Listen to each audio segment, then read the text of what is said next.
Chapter 2530, Normal State? As soon as Shifeng finished speaking, silence fell over the area. A provocation. This was a blatant provocation. This guy must be insane. He actually intends to become enemies with Demon's Heart. He dares slap Demon's Heart's face as well? He's dead for sure now. Even if Demon's Heart wants to let him off the hook, Rebellious Thunder definitely won't let him get away with this. The spectating demon players were flabbergasted by Shifeng's unyielding behavior. They never thought that he would react that way. In their opinion, Shifeng and his teams reaching Demon City's front door was already a plenty amazing feat. In fact, their achievement had even dragged down Demon's Heart's prestige significantly. After accomplishing all this, Shifeng should have wisely retreated instead of pushing the envelope. After all, Demon's Heart was far stronger than Demon City's top 3 adventurer teams. Even the Ten Saints Empire's various superpowers did not dare to offend the guild. Moreover, it had always been impossible for Shifeng to fulfill his goal of killing troubled times in Demon City. Although Demon City might seem like a player-constructed city, it was in reality a partial NPC city. The city was protected not only by players, but also by quite a number of great demon NPCs, including a great demon monarch. The demon monarch was a bona fide demon marquis, and was one of the 72 great demon marquises of God's domain, only one rank below the highest rank of duke. It was not an existence that current players could hope to go up against at all. With the demon monarch protecting Demon City, breaking into the city and killing troubled times would be absolutely impossible. Meanwhile, after Rebellious Thunder heard Shifeng's words, his complexion darkened immediately. Guild leader Black Flame, it seems you are intent on challenging Demon's Heart's bottom line. Rebellious Thunder snarled as he glared at Shifeng. Since you wish for battle, I'll fulfill your wish. Suddenly, dense darkness energy flowed out of Rebellious Thunder's body, and his body started undergoing a significant transformation. Not only did he double in size, but pitch-black demonic patterns also appeared all over his body. At the same time, the intensity of the aura he radiated skyrocketed, the aura so strong that the spectating demon players gasped in shock. Amazing! So this is the strength of a demon count? The power of darkness he radiates is so strong. It's practically denser than the great demon NPCs inside the city. Just how powerful will his demon skills become with such a strong power of darkness? Black Flame is doomed now. The spectating demon players exclaimed in shock at Rebellious Thunder's transformation. Although they had long since known that Demon City's 2 guilds possessed demon count level experts, they had never seen a demon count in action before. They only knew that the count rank was a major turning point for demon players, and that players couldn't reach the rank without frightening strength and resources. Looking at Rebellious Thunder now, however, rather than calling the count rank a major turning point, calling it a leap in tears would be more apparent. At this moment, even with only ordinary identification skills, one would realize that Rebellious Thunder transcended the realm of ordinary. Just his current HP was as high as 6 million. Previously, his HP was only a little more than 1 million. Aside from HP, Rebellious Thunder should have also received a similarly massive boost to his defense, basic attributes, and physique after demonification. After Rebellious Thunder activated demonification, Regretful Wind and the other spectators in the bar near Demon City's main entrance were shocked. Sure enough, a demon count really is frightening. It's no wonder those 2 guilds have been keeping all information about the rank a secret all this time. Helpless Smile looked enviously at Rebellious Thunder, who now rivaled a Tier 4 great demon in terms of strength. Now, not only has Rebellious Thunder transformed into a demon count, but he also wields Cruel Darkness, one of the demon race's 16 magic weapons. He also has Demon City's buff, which all demon players get. With all that, I'm afraid that aside from those 3 people, nobody in the entire Demon City is his match. Rebellious Thunder was originally a monster-level expert working for a super guild. However, after entering God's domain, Demon's Heart had poached him by offering a munificent package. With the help of Cruel Darkness, the magic weapon Demon's Heart had obtained, Rebellious Thunder became so strong that he was practically invincible among players of the same tier. In fact, during the war with Battle Wolves, Rebellious Thunder had single-handedly fought against 3 monster-level experts, Back then he was still only a demon viscount. Now that Rebellious Thunder had been promoted to a demon count, Helpless Smile couldn't even begin to imagine how powerful he had become. Rebellious Thunder won't have an easy time dealing with Black Flame though. After all, Black Flame suppressed Poison Heart even after Poison Heart had transformed into a great demon. Regretful Wind said as he looked at the demonized Rebellious Thunder. I believe it's going to be a tough battle. Regretful Wind had personally experienced Shifeng's terror. Even if Rebellious Thunder was powerful, the Elementalist did not think that Rebellious Thunder could easily defeat Shifeng. Flame Feather nodded in agreement with Regretful Wind's words. Previously, Shifeng had behaved as if Demon's Heart's existence was nothing to him. However, the swordsman indeed possessed the strength and qualifications to do so. Meanwhile, as Regretful Wind and the others were discussing Rebellious Thunder, the person in question had taken the pitch-black greatsword hung on his back in hand, and swung it at Shifeng. The instant Rebellious Thunder swung his greatsword, the power of darkness enveloping his body seemed to find a vent. It surged into the greatsword, doubling the power and attack range of the greatsword. Now the attack was so powerful that it cut apart even space, leaving a pitch-black trail behind the greatsword. In response, Shifeng unsheathed Killing Ray and executed Light Shadow. Boom. The instant the two blades collided, dazzling sparks sprang forth. The frightening impact also caused the ground beneath the two players' feet to shatter, and the sound of the impact echoed throughout Demon City. In the next moment, Shifeng stumbled half a step back, his HP decreasing by merely a few thousand. To Shifeng, who possessed over 1 million HP, this amount of damage was negligible. Impossible. That guy only lost by a little even after receiving the Vice Commander's full-powered blow. Upon seeing this outcome, both the spectating demon players and Demon's Hearts members could not help being stupefied. This was especially true for Demon's Hearts members, whose eyes very nearly fell out of their sockets at this scene. As they watched Rebellious Thunder about to clash with Shifeng, they had considered a few methods that might allow the swordsman to neutralize Rebellious Thunder's attack. For example, Shifeng could use a life-saving skill or a special tool. However, they never thought that he would receive Rebellious Thunder's attack directly, and even block it with such ease. At this moment, let alone everyone else, even Rebellious Thunder himself was stunned by this outcome. What happened? Even before he had risen to the Demon Count rank, with Cruel Darkness's power, he was already invincible among those of the same tier. Now, despite being a Demon Count and activating demonification, he was actually only slightly stronger than Shifeng. However, Rebellious Thunder quickly snapped out of his daze.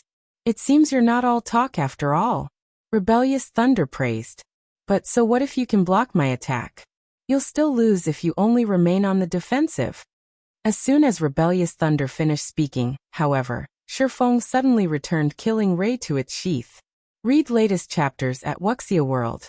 EU, as expected of an expert who has reached the rank of Demon Count. Your strength has already surpassed that of ordinary mythic monsters, Shifeng said as he looked at Rebellious Thunder. It seems I really am not a match for you demon players when you have the home ground advantage, and I am in my normal state. Normal state? Rebellious Thunder chuckled when he heard Shifeng's words. Do you think you can transform into a demon too? While inside demon territories, players couldn't use berserk skills. Of course, demon players were no exception to this rule. However, demon players could use demonification to elevate their strength. This was why the Ten Saints Empire's various superpowers could never do anything against Demon City. Only Battle Wolves was stubborn enough to attempt a crusade against Demon City. I can't, Shifeng said, chuckling as he looked at Rebellious Thunder. However, my doppelganger can. After saying so, Shifeng drew the pitch-black sword hanging from his waist. Chapter 2531. Black Dragon. The abyssal blade Shifeng wielded looked like a gemstone of darkness. Adorned with glowing crimson patterns, the sword gave off a bewitching feeling. The instant Shifeng unsheathed the abyssal blade, a doppelganger appeared beside him. In terms of aura and appearance, the doppelganger was utterly identical to him. His trump card is a doppelganger? And here I thought he had something amazing saved up. He's not thinking that he can defeat Vice Commander Thunder, just by relying on a doppelganger, which would have weaker basic attributes than himself, right? Upon seeing Shifeng's doppelganger, Demon's Heart's members burst into laughter. In God's domain, doppelganger skills were indeed excellent life-saving measures. They were also extremely rare skills that could drastically increase the combat power of players. However, doppelganger skills were generally useful only against monsters and ordinary experts. Against experts of Rebellious Thunder's caliber, using doppelgangers was utterly meaningless. Not to mention, Rebellious Thunder had cruel darkness to further amplify his strength. The magic weapon grew through absorbing the power of darkness its user radiated. In return, the weapon not only provided its user with a significant boost in strength, but also extended its user's attack range drastically. When Rebellious Thunder wielded it, he could achieve an attack range of roughly 20 yards, which basically transformed him into a ranged player. With such an attack range combined with Rebellious Thunder's strength and techniques, it wouldn't matter if he went up against 1 or even 5 melee players. There wouldn't be much difference, as he wouldn't give his opponents an opportunity to get close to him. Meanwhile, if a melee player couldn't approach Rebellious Thunder, they naturally couldn't attack him, either. This was the reason why Rebellious Thunder was able to fight 3 of Battlewolf's domain realm experts simultaneously, without being put at a disadvantage. Since Shifeng had summoned only 1 doppelganger, this increase in numbers wouldn't affect Rebellious Thunder's performance in battle at all. Although I don't know what you're trying to pull here, you should just use whatever cards you have, Rebellious Thunder advised.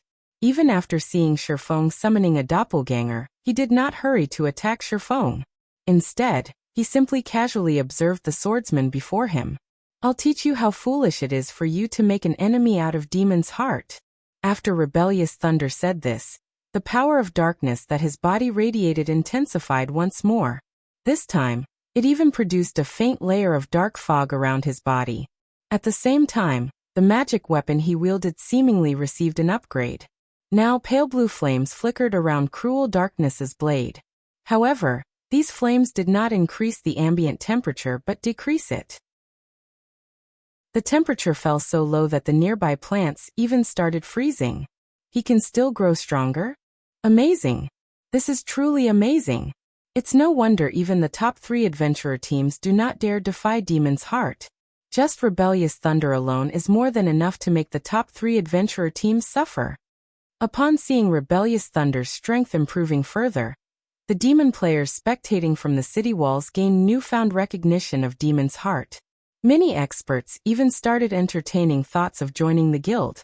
Originally, they had become dark players to avoid the restrictions of guilds. However, the strength Rebellious Thunder displayed was simply too amazing. Now they felt that they wouldn't mind losing some of their freedom if it meant that they could become as strong as Rebellious Thunder. At this moment, let alone the demon players spectating from the city walls, even Regretful Wind and the others, who were watching inside one of the city's bars, were floored by Rebellious Thunder's sudden power-up. He still wasn't at his peak state before? As Regretful Wind goggled at Rebellious Thunder's fog-shrouded body, he had trouble keeping his mouth closed. Compared to ordinary demon players, Regretful Wind, who had already reached the Demon Viscount rank, had a much clearer idea just how frightening the power of darkness Rebellious Thunder radiated was. It was no exaggeration to say that, even if he raised the density of his own power of darkness by 3 or 4 times, he would still fall short of Rebellious Thunder's standard. Since the origin of demon player carrot strength was the power of darkness, having denser power of darkness would improve not only one's concentration recovery, but also the power of their skills and spells by a large margin. The power of darkness affected players similar to how mana did, but with much more prominent effects. To think that a demon count can grow that strong. Black Flame really is doomed this time. I'm afraid he won't last more than a few moves against Rebellious Thunder, Flame Feather muttered in shock. She was clearly a 3-star Viscount, only 1 step away from becoming a Count. However, it never occurred to her that there would be such a huge gap in strength between a 3-star Viscount and an actual Count. At this moment, let alone within Demon City's sphere of influence, even outside of demon territories, Rebellious Thunder could still operate without fear. Meanwhile, outside Demon City, when Blue Frost and the other Zero Wing members from Shelter 1, who had followed Shifeng to Demon City, saw Rebellious Thunder's transformation. Grim expressions appeared on their faces. Blue, how about advising the guild leader to stop? We've already gone this far. I believe the Dark Den's various powers will understand how strong Shelter One is. However, if we proceed with this fight, our losses will be massive. Evening Lotus said as she looked at Blue Frost. After seeing how easily their team reached Demon City, she had indeed gained newfound recognition of their guild. She never thought that Zero Wing would be this strong. However, their current opponent was no longer in existence they could deal with. Even though they had over 300 Tier 3 experts on their side, she wasn't optimistic about their chances of defeating Rebellious Thunder. After all, they were standing in the home ground of demon players. Moreover, Rebellious Thunder had the protection of Demon City. Indeed, at this rate, rather than making a statement, we'll end up becoming a laughingstock in the Dark Den instead, Blue Frost said, nodding. He too felt that they had done enough. Blue Frost immediately headed for Shifeng to persuade him to end this battle of attrition. However, he had just taken 2 steps forward when Shifeng suddenly raised the abyssal blade horizontal of himself and started incanting. The deafening roar of a dragon entered everyone's ears and shook the entire Demon City. This dragon roar made everyone present shudder involuntarily, and they reflexively turned to look at the origin of this roar. To everyone's surprise, this roar actually came from the doppelganger Shifeng summoned.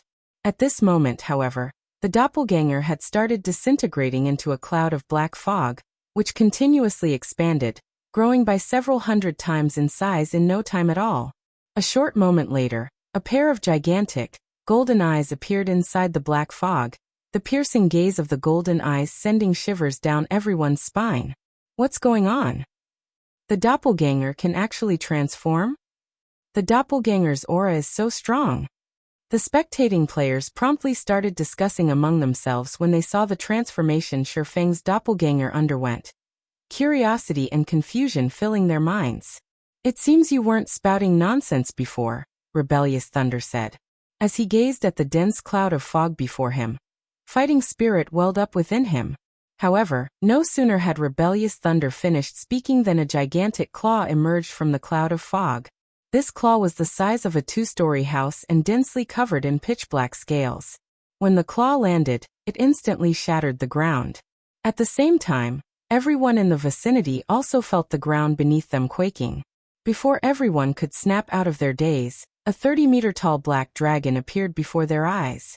Read latest chapters at Wuxia World. You a dragon? Everyone's breath momentarily stifled as they gazed at the incarnation of death and destruction before them, unable to wrap their head around this situation. How is this possible? Why would a dragon appear here? That is fake. That must be fake. Chapter 2532, Black Dragons. Might everyone instinctively refused to believe that a dragon had appeared before them. In God's domain, dragons were synonymous with destruction. They could easily destroy entire kingdoms and empires. Any location that had a dragon appear there would automatically be viewed as a forbidden land for players. Demon players were no exception to this rule. Only death awaited them if they came across a dragon. Hence, how could a player possibly summon a dragon? However, the powerful aura and pressure, which stemmed from a massive difference in life rating, the black dragon gave off was undoubtedly real. At this moment, aside from the demon players present, Blue Frost and the others standing behind Shifeng were likewise astonished by this situation. They never thought that their guild leader would possess such a trump card. No. Something's not right. That dragon seems to be only at Tier 3. It's not a Tier 5 adult dragon. A Tier 3 demon ranger, who had used an identification skill on the black dragon, suddenly shouted. Upon hearing this ranger's announcement, everyone immediately reacted to the situation. It really is a Tier 3 dragon. I knew it. I knew it was impossible for a player to summon an adult dragon. Even so, that black flame is still plenty amazing. I'm afraid even the vice commander will be helpless against a Tier 3 dragon. When Demon's Hearts members saw that the black dragon was merely a level 111, Tier 3 infant dragon, they breathed out a sigh of relief. As far as they knew, most dragons that appeared before players were Tier 5 adult dragons, and even the weakest among them were Tier 4 infant dragons. They were not existences that current players could hope to go up against. However, a Tier 3 infant dragon was a different story. The reason why dragons were considered the apex race in God's domain and possessed overwhelming strength was their incredibly high life rating and growth potential. They gained much more basic attributes than any other race from each level up. Every increase in their tier would also grant them a qualitative transformation. Hence, after reaching Tier 5 and becoming an adult, a dragon would possess the strength to devastate countries. A Tier 3 dragon, on the other hand, might still be invincible among those of the same tier, but it posed a much lesser threat than dragons at Tier 4 or above. "It's no wonder why you dare provoke Demon's Heart," Rebellious Thunder said as he looked at the black dragon looming above him. Currently he, too, was feeling intense pressure from the dragon. However, instead of despair rising, Rebellious Thunder's fighting spirit flared. He leaped toward the black dragon, shouting, "However, don't even think that a Tier 3 dragon is enough to force Demon's Heart to step back." Dragons indeed possessed a strength that made them unrivaled among those of the same tier. However, a demon count like himself also possessed such strength. Moreover, he was currently wielding Cruel Darkness, one of the demon race's 16 magic weapons. If he combined that with his techniques, he was confident he could fight even a Tier 3 dragon. In the next moment, Rebellious Thunder raised Cruel Darkness and executed a slash at the black dragon. With power of darkness wrapped around the greatsword, space split apart wherever the greatsword passed. Tier 3 skill, Blazing Slash. What a powerful move. You can definitely send a mythic monster flying with this move, Shifeng said in admiration as he looked at the pitch-black greatsword descending toward the black dragon. "Unfortunately, you made a basic mistake. What you're going up against isn't an ordinary Tier 3 dragon, but a Tier 3 dragon that I am controlling." After Shifeng said so, his doppelganger took action, sending a claw swinging at the descending greatsword. Secret technique, Lightning Flash. The gigantic claw transformed into streaks of light that clashed with the pitch-black sword. Boom! Accompanied by the sound of an explosion, the pitch-black sword shattered, the frightening recoil sending Rebellious Thunder flying back like a cannonball. In the blink of an eye, Rebellious Thunder's body crashed into Demon City's curtain wall, his HP instantly decreasing by more than 300,000. How is that possible? How can a summoned creature use a combat technique? For a time, everyone stared at the black dragon's proud figure in shock and confusion. In fact, the shock they felt right now was even greater than what they felt previously, when they thought Shifeng had summoned a Tier 4 or Tier 5 dragon. In God's domain, although players could summon and control powerful creatures to fight for them, after all was said and done, they weren't controlling their own bodies. Hence, they could only conduct subpar battles with their summoned creatures. Executing combat techniques that required nimble and precise movements from the physical body, using a summoned creature would be beyond them.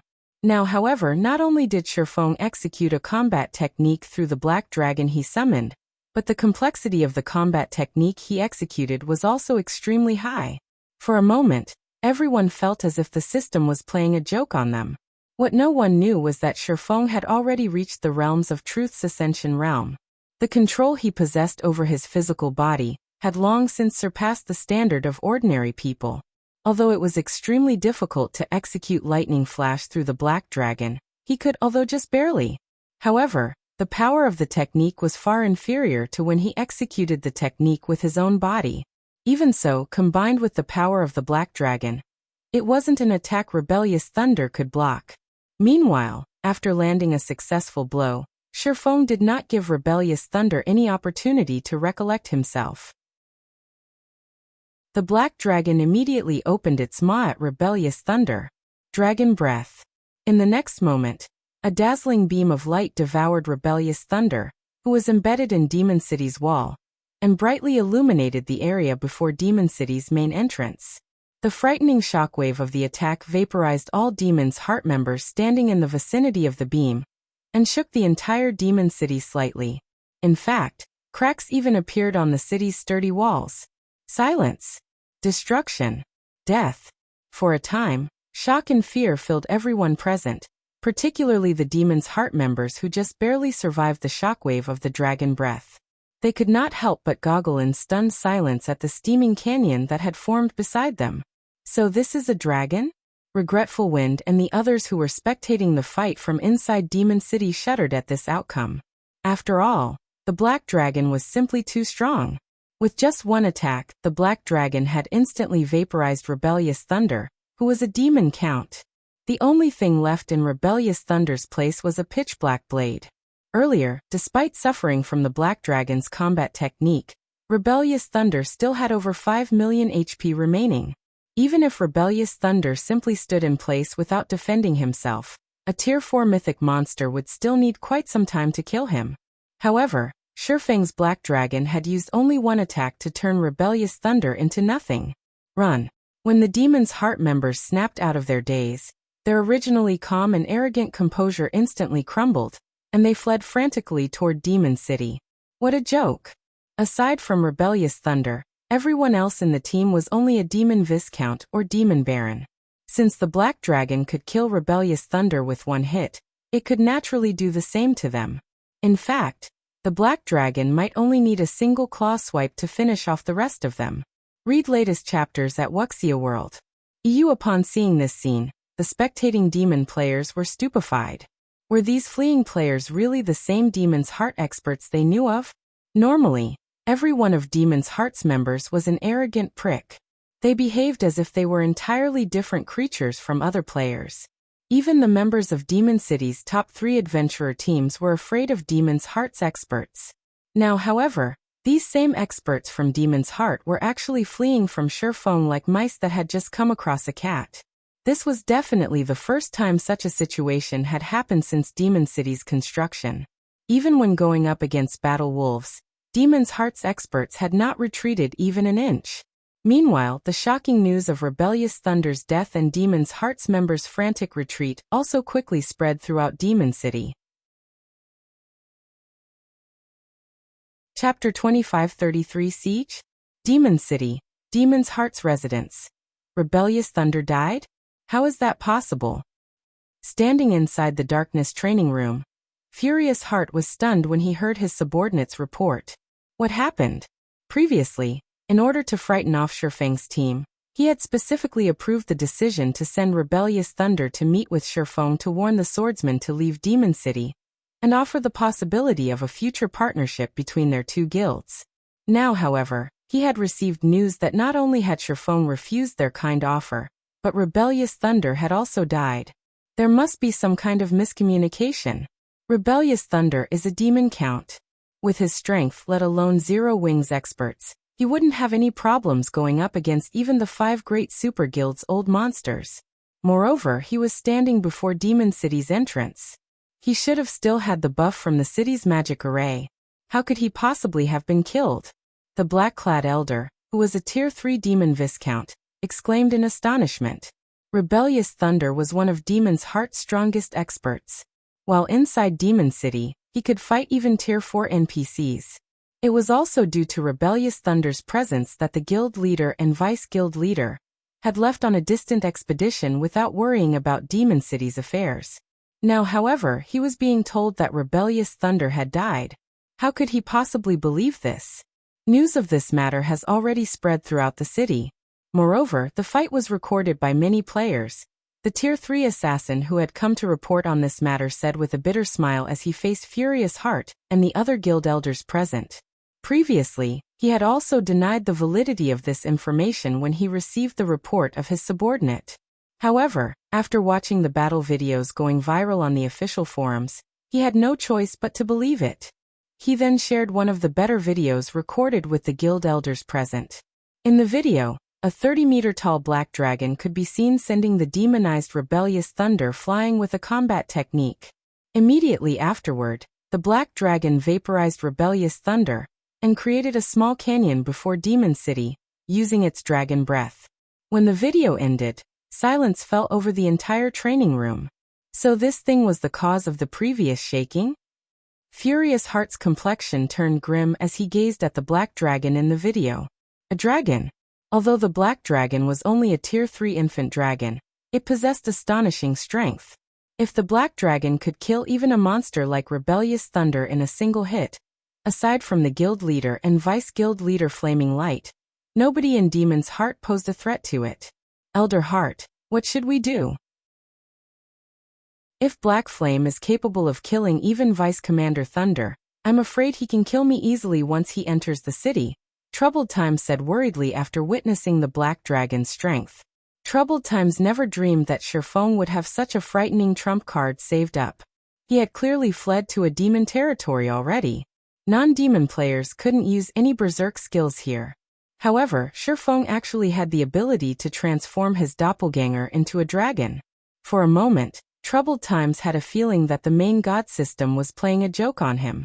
Commander Troubled, you don't have to worry too much. Black Flame's trump card might be powerful, but the duration in which his doppelganger can remain in dragon form should be very limited. The transformation will last for a few minutes at most, Furious Heart said calmly. Moreover, he can only strut around outside Demon City. Without our invitation, he shouldn't even think of entering. All you need to do is rest inside our residence and wait until the tracking mark on you disappears. That's right. He is merely a human player. Even if he can summon a dragon, it is merely a tier 3 dragon. It might be strong against players like us, but it is far from sufficient for dealing with the demon NPCs inside the city. Not to mention, Demon City still has a defensive magic array. Non-demon players without an invitation can't enter the city. You can relax and rest here, the black-clad demon Viscount Elder said, nodding in agreement with Furious Heart's words. Once the guild leader and vice-guild leader return, Black Flame is doomed. Rebellious Thunder's death was indeed surprising. The fact that Sherfong could summon a dragon was even more shocking. However, this was only at the standard of players. Before the NPCs of God's domain, these things were nothing. Not to mention they were currently standing inside Demon City. Demon City was far more powerful than the NPC cities found in the outside world. It had not only an army of demon NPCs defending it, but also the protection of one of the demon race's 72 great demon marquises. Let alone Zero Wing. Even if all of the 10 Saints Empire's superpowers joined hands, they still wouldn't be capable of taking down Demon City. All Sherfang's team could do was act arrogantly outside Demon City. Once Demon's Heart's main force returned, Sherfang's team would have nowhere to run. That's a dragon we're talking about. Can Demon City's defensive magic array really stop it? Troubled Times could not help asking worriedly. He wasn't doubting Furious Heart. It was just that Sherfong was far too frightening. After all, the swordsman had survived an attack from a demon king's hand. Troubled Times truly could not bring himself to relax in this situation. This is Demon City. A tier 4 dragon might be a different story, but a tier 3 dragon can at most roar at the city. We don't need to pay Black Flame any mind, Furious Heart assured him confidently. The other Demon's Heart members present rolled their eyes at Troubled Times' anxious behavior. The reason why demon players like themselves could establish themselves in the 10 Saints Empire was precisely the helplessness of the Empire's various superpowers against Demon City. Those superpowers could only watch from the sidelines as the city developed rapidly. Anyone who said that Sherfong could break through the city's defenses all by himself would be joking. While Troubled Times and Demon's Heart's elders were discussing this matter, the players residing in Demon City had gone into an uproar. Amazing! The Black Dragon actually managed to instant-kill Rebellious Thunder under Demon City's protection. This is the first time Demon's Heart suffered such a loss since Demon City's construction.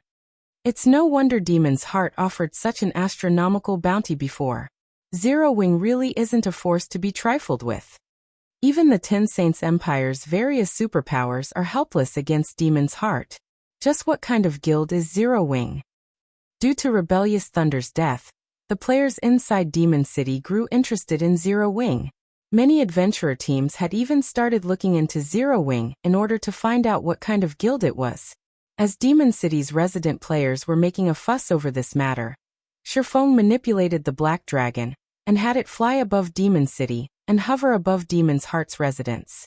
This situation created another stir among Demon City's resident players. What is he trying to do? He's not trying to break into the city, right? This is Demon City. How can players possibly enter it by force? He's probably trying to scare us. The players inside Demon's Heart's residence also quickly took notice of the 30-meter-tall black dragon. For a time, everyone there discussed the black dragon, wondering what Sherfeng was trying to do. Elder Heart, the defensive magic array shouldn't have a problem stopping the dragon, right? Troubled Times could not help asking as he eyed the black dragon in the sky. Read latest chapters at Wuxia World. You relax. If it's only capable of executing attacks like the one before, Black Flame shouldn't even think of getting into the city, even if he attacks for an hour continuously, Furious Heart replied. Turning to look at the black dragon in the sky, he continued in a disdainful tone. Vice Guild Leader Light has already received the news about Black Flame. He'll be returning with his team very soon. Black Flame can only act arrogantly for now. However, as soon as Furious Heart finished speaking, Sherfeng's voice suddenly came from above the city. Troubled Times, don't think that Demon City can protect you. In the next moment, a frightening amount of mana started gathering before the black dragon, the area within a 300-yard radius of the black dragon getting depleted of mana. First Sword Light Shadow. Chapter 2534. Frightened Demons. What? He's really going to siege the city. This is Demon City we're talking about.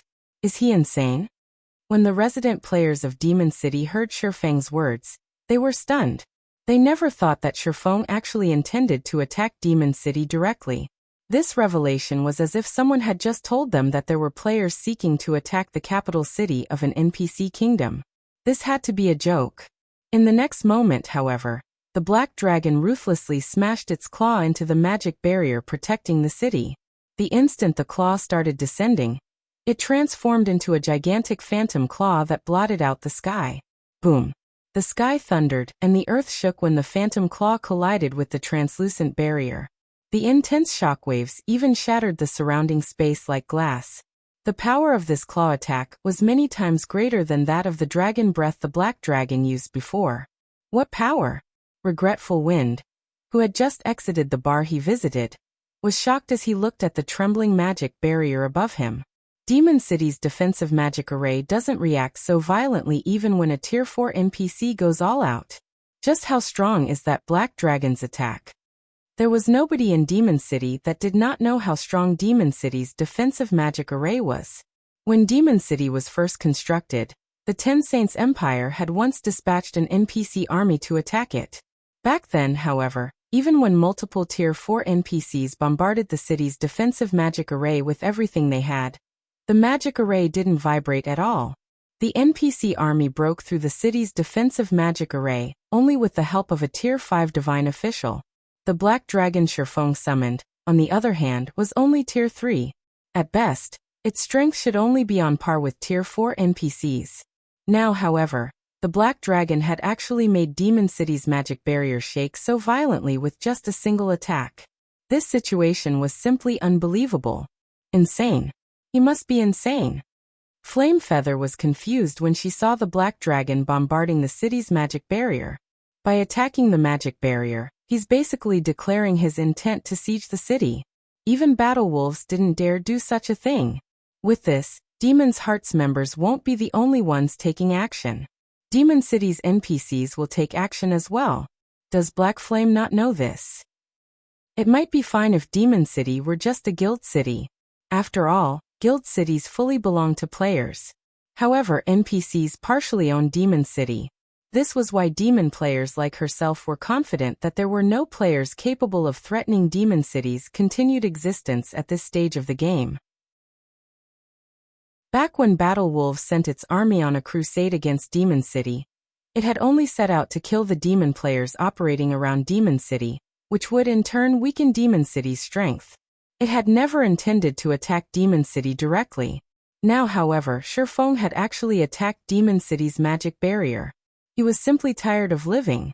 Meanwhile, inside Demon's Heart's residence, when Troubled Times saw the city's magic barrier still standing despite suffering multiple attacks from the black dragon, he breathed out a sigh of relief.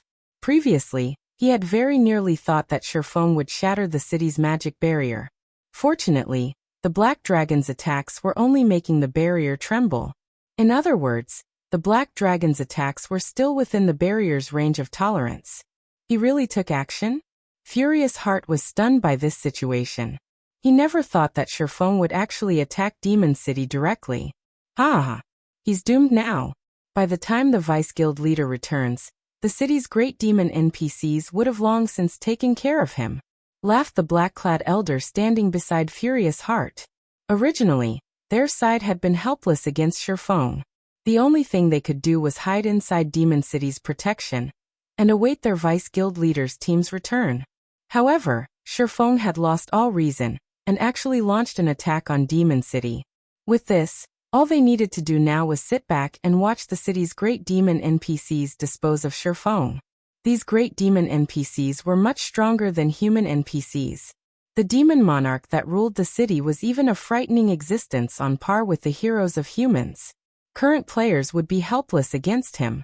Guild leader. At this moment, let alone the resident players of Demon City, even Blue Frost and the others following after Sherfeng were stunned by this situation. In their opinion, it would have been perfect if they could somehow sneak into Demon City and leave swiftly.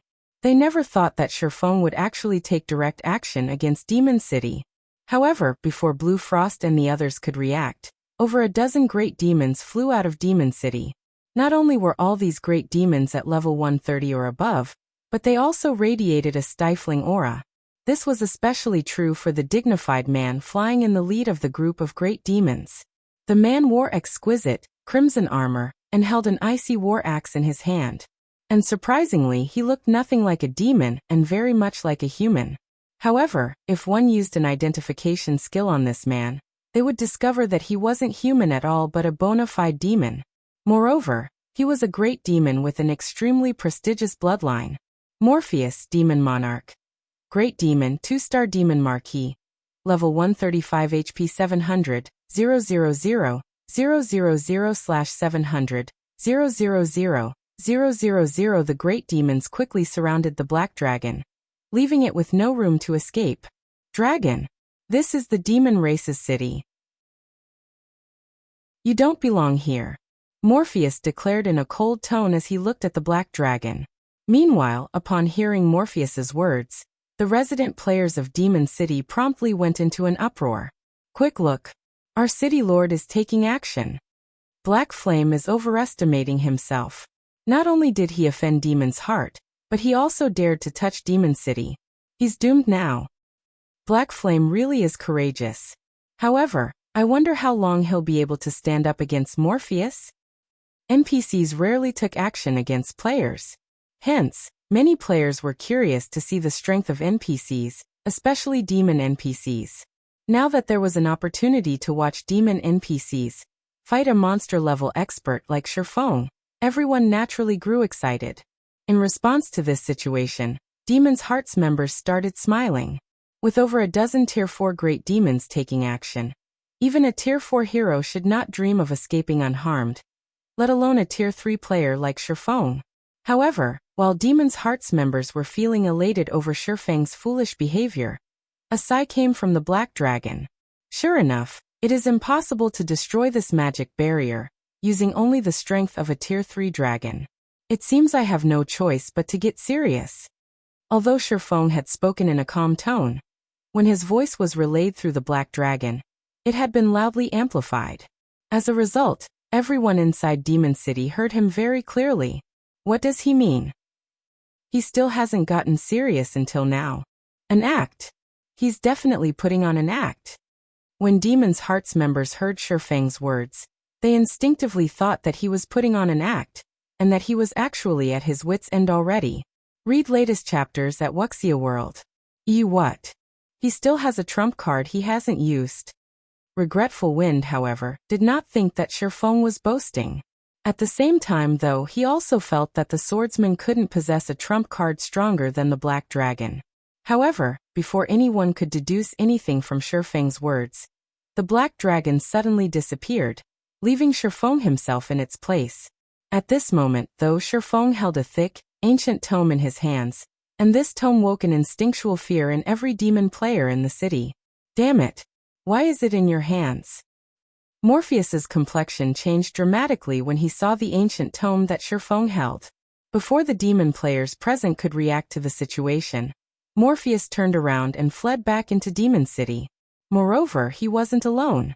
The dozen or so other great demons also revealed fearful expressions as they zoomed back to the city. Chapter 25-35. Silent Demon City. They're running? What's up with these demon NPCs? Seeing Morpheus and the other demon NPCs suddenly turning around and fleeing left Demon City's resident players confused. The NPCs had surrounded Shifeng's black dragon and were even prepared to take action against it. In the end, however, they had fled as soon as Shifeng himself appeared before them. What was going on here? At this moment, let alone Demon City's resident players, even Demon's Heart's members, who held actual authority over Demon City, were stunned by this situation. What did he do? Why are the demon NPCs afraid of him? Furious Heart was astounded as he stared at Shifeng, who was currently chanting an incantation in the sky. The intellect of Tier 4 demon NPCs was not the slightest bit inferior to players. It was almost impossible for players to gain any advantage over them. Before these demon NPCs, current players were nothing but a joke. These demon NPCs could squash current players like ants. Not to mention, these demon NPCs had remained calm even when fighting a Tier 5 divine official. Moreover, in the end, they had repelled the Ten Saints Empire's NPC army, allowing Demon City to establish a foothold in the Empire. Now, however, these demon NPCs actually fled like startled mice. However, before Furious Heart could figure out what was going on, Shifeng finished chanting the final verse of his incantation. His gaze then locked onto a nearby level 134, Tier 4 demon Viscount, who served as the captain of Morpheus's personal security team. In the name of the ruler of demons, submit to my will. Pitch-black chains suddenly appeared around the level 134 guard captain, giving off an indescribable pressure that made all the demon NPCs and demon players shudder involuntarily. No, don't take away my will. The guard captain shouted as it struggled intensely to repulse the assault of the pitch-black chains. Unfortunately, all its efforts were futile, as the pitch-black chains simply ignored the guard captain's resistance and merged with its body. In the next moment, the struggling guard captain turned sluggish, and its eyes became cloudy. It was as if the guard captain had just had its soul sucked away. What did he do? He actually managed to deal with a bona fide Tier 4 demon Viscount with just one move. Every demon player present gaped in shock at this scene. This was a Tier 4 NPC of Demon City. The combat power it possessed far exceeded that of Tier 4 great demons in the outside world. Not to mention, the demon NPC in question was even a great demon that held the rank of Viscount. Its strength practically rivaled that of Tier 4 heroes. Now, however, the demon in question had actually stopped moving. It worked. Shifeng breathed out a sigh of relief when he saw the guard captain stop moving. The Bible of Darkness held considerable deterrence over demons. In its current state, only Demon King level demons could resist its power. Demons beneath Demon Kings would instinctively fear the Bible. However, using the Bible of Darkness to take control of demons was not easy. On the surface, the Bible of Darkness's demon ruler had a 12% chance of successfully controlling a demonic creature, so long as the target was not more than 30 levels and 2 tiers higher than the user. In reality, however, the stronger the targeted demon, the lower the chances of controlling it. With Shifeng's current self, if he tried to control Morpheus, who was a demon marquis, his chances of success would most likely be lower than 1%. This was why he had chosen the Viscount-ranked guard captain as his target. Even so, Shifeng never thought that he would successfully control the guard captain on the first try. Hence, he had planned on multiple attempts. After all, Demon Ruler had a cooldown of only 5 minutes. If once was not enough, he could simply try a second or third time. As for the possibility of the demon NPCs of Demon City attacking him, he didn't have to worry about that at all. The Bible of Darkness held an absolute suppression over demonic creatures, although this suppression was not particularly effective against demon players. So long as he held the Bible of Darkness, all demonic creatures below Tier 6 would fear him. Tier 5 Demon Kings were no exception. Not only would these demonic creatures have their basic attributes drastically decreased, but even their intellect would be affected quite significantly. Moreover, if worse comes to worst, he still had the 7 Luminaries ring. He could escape to safety whenever he wanted to. Hence, he did not fear Demon City's NPCs at all. These factors were why he dared come to Demon City. After Shifeng took control of the guard captain, however, the other fleeing demon NPCs promptly halted their retreat and turned to glare at Shifeng and the controlled guard captain, vigilance and rage burning in their eyes. It seems these demons are aware that I can use Demon Ruler only once within a short period, but are afraid of recklessly approaching me due to their hypersensitive nature. Shifeng smiled as he swept a glance at the vigilant demon NPCs. Unfortunately, you are already too late. After saying so, he controlled the black dragon and had it fly over to his side. He then had it launch another attack at Demon City's magic barrier. What? He's still trying to attack the magic barrier? I don't know why the demon NPCs are so afraid of him, but he is still 100 years too early if he thinks he can destroy Demon City's barrier. Demon's Heart's members were very surprised by Shifeng's ability to terrify the demon NPCs. However, that was it. Their emotions were limited to surprise.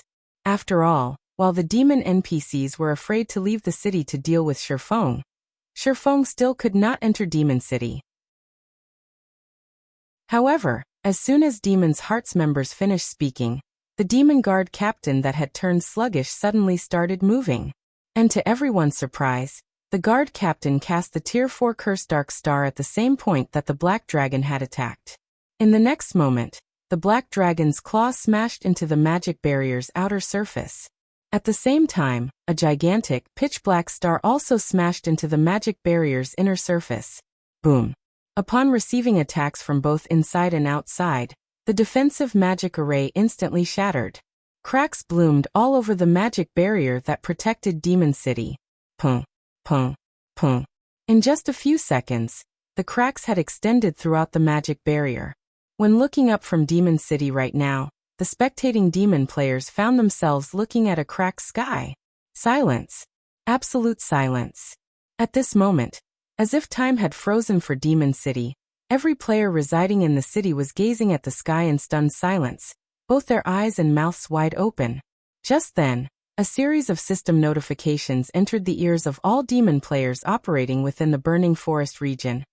The emotionless voice of the system echoing in their minds for a long time.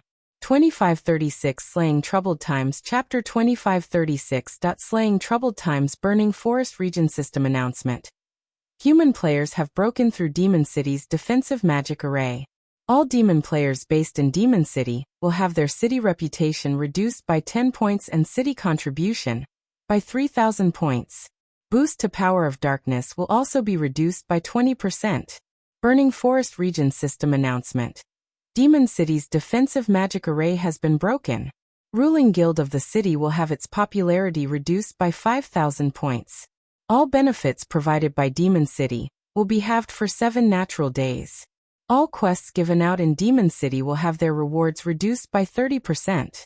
The system announcement repeated throughout the Burning Forest 3 times, causing a deathly silence to befall the forest. Someone broke through Demon City's defensive magic array? Didn't they say that even the Ten Saints Empire's NPC army was helpless against Demon City? How could players possibly break through the city's defensive magic array? Who did it? Could it be those people Demon's Heart placed a bounty on before?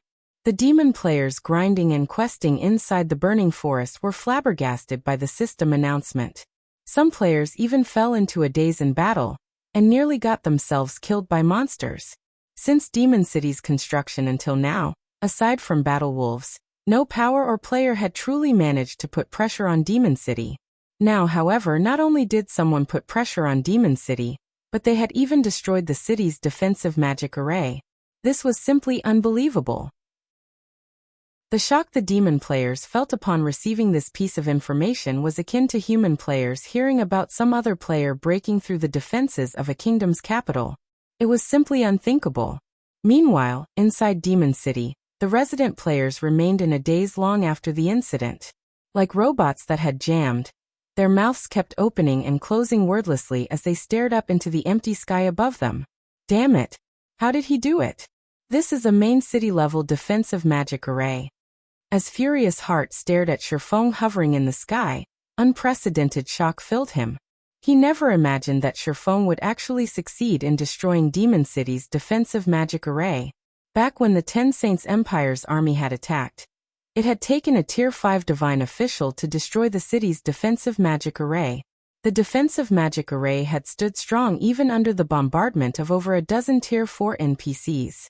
Now, however, Shifeng, a Tier 3 player, had single-handedly destroyed the city's defensive magic array. Moreover, he had accomplished this feat with just one attack. This was definitely a bug. However, it was also almost impossible for the main god system to make an error. Even if there were an error in the system, it wouldn't be on such a monumental scale. What Furious Heart did not know was that, in God's domain, all magic arrays had weaknesses. The defensive magic array of major cities was no exception. They all had mana junctions that were much more fragile compared to the other parts of the magic array. Normally, though, ordinary players couldn't locate these weak points. Moreover, with how large a city-scale defensive magic array was, trying to find these weak points was akin to looking for a needle in a haystack. However, that was not the case for Shifeng. After he became an intermediate master magician, his understanding of magic arrays had reached completely new heights. Now, let alone Demon City's defensive magic array. Even if faced with a main city-level defensive magic array of a kingdom that had been in existence for over a century, he was still confident he could find the magic array's weak points. Previously, Shifeng had planned to break through Demon City's defensive magic array by having the Black Dragon attack the magic array's weak points. However, the damage tolerance of the weak points exceeded the amount of damage the Black Dragon could inflict. As a result, the Black Dragon only managed to shave off a certain amount of the magic array's energy reserves with its attacks. However, after gaining control over the Tier 4 Demon Guard Captain, he was able to have the Guard Captain and Black Dragon attack the same location simultaneously, thereby combining their strength and executing an attack that exceeded the magic array's damage tolerance. Only then did he succeed in instantly shattering Demon City's defensive magic array. If not for the Guard Captain falling into his control, he really would have been helpless against Demon City.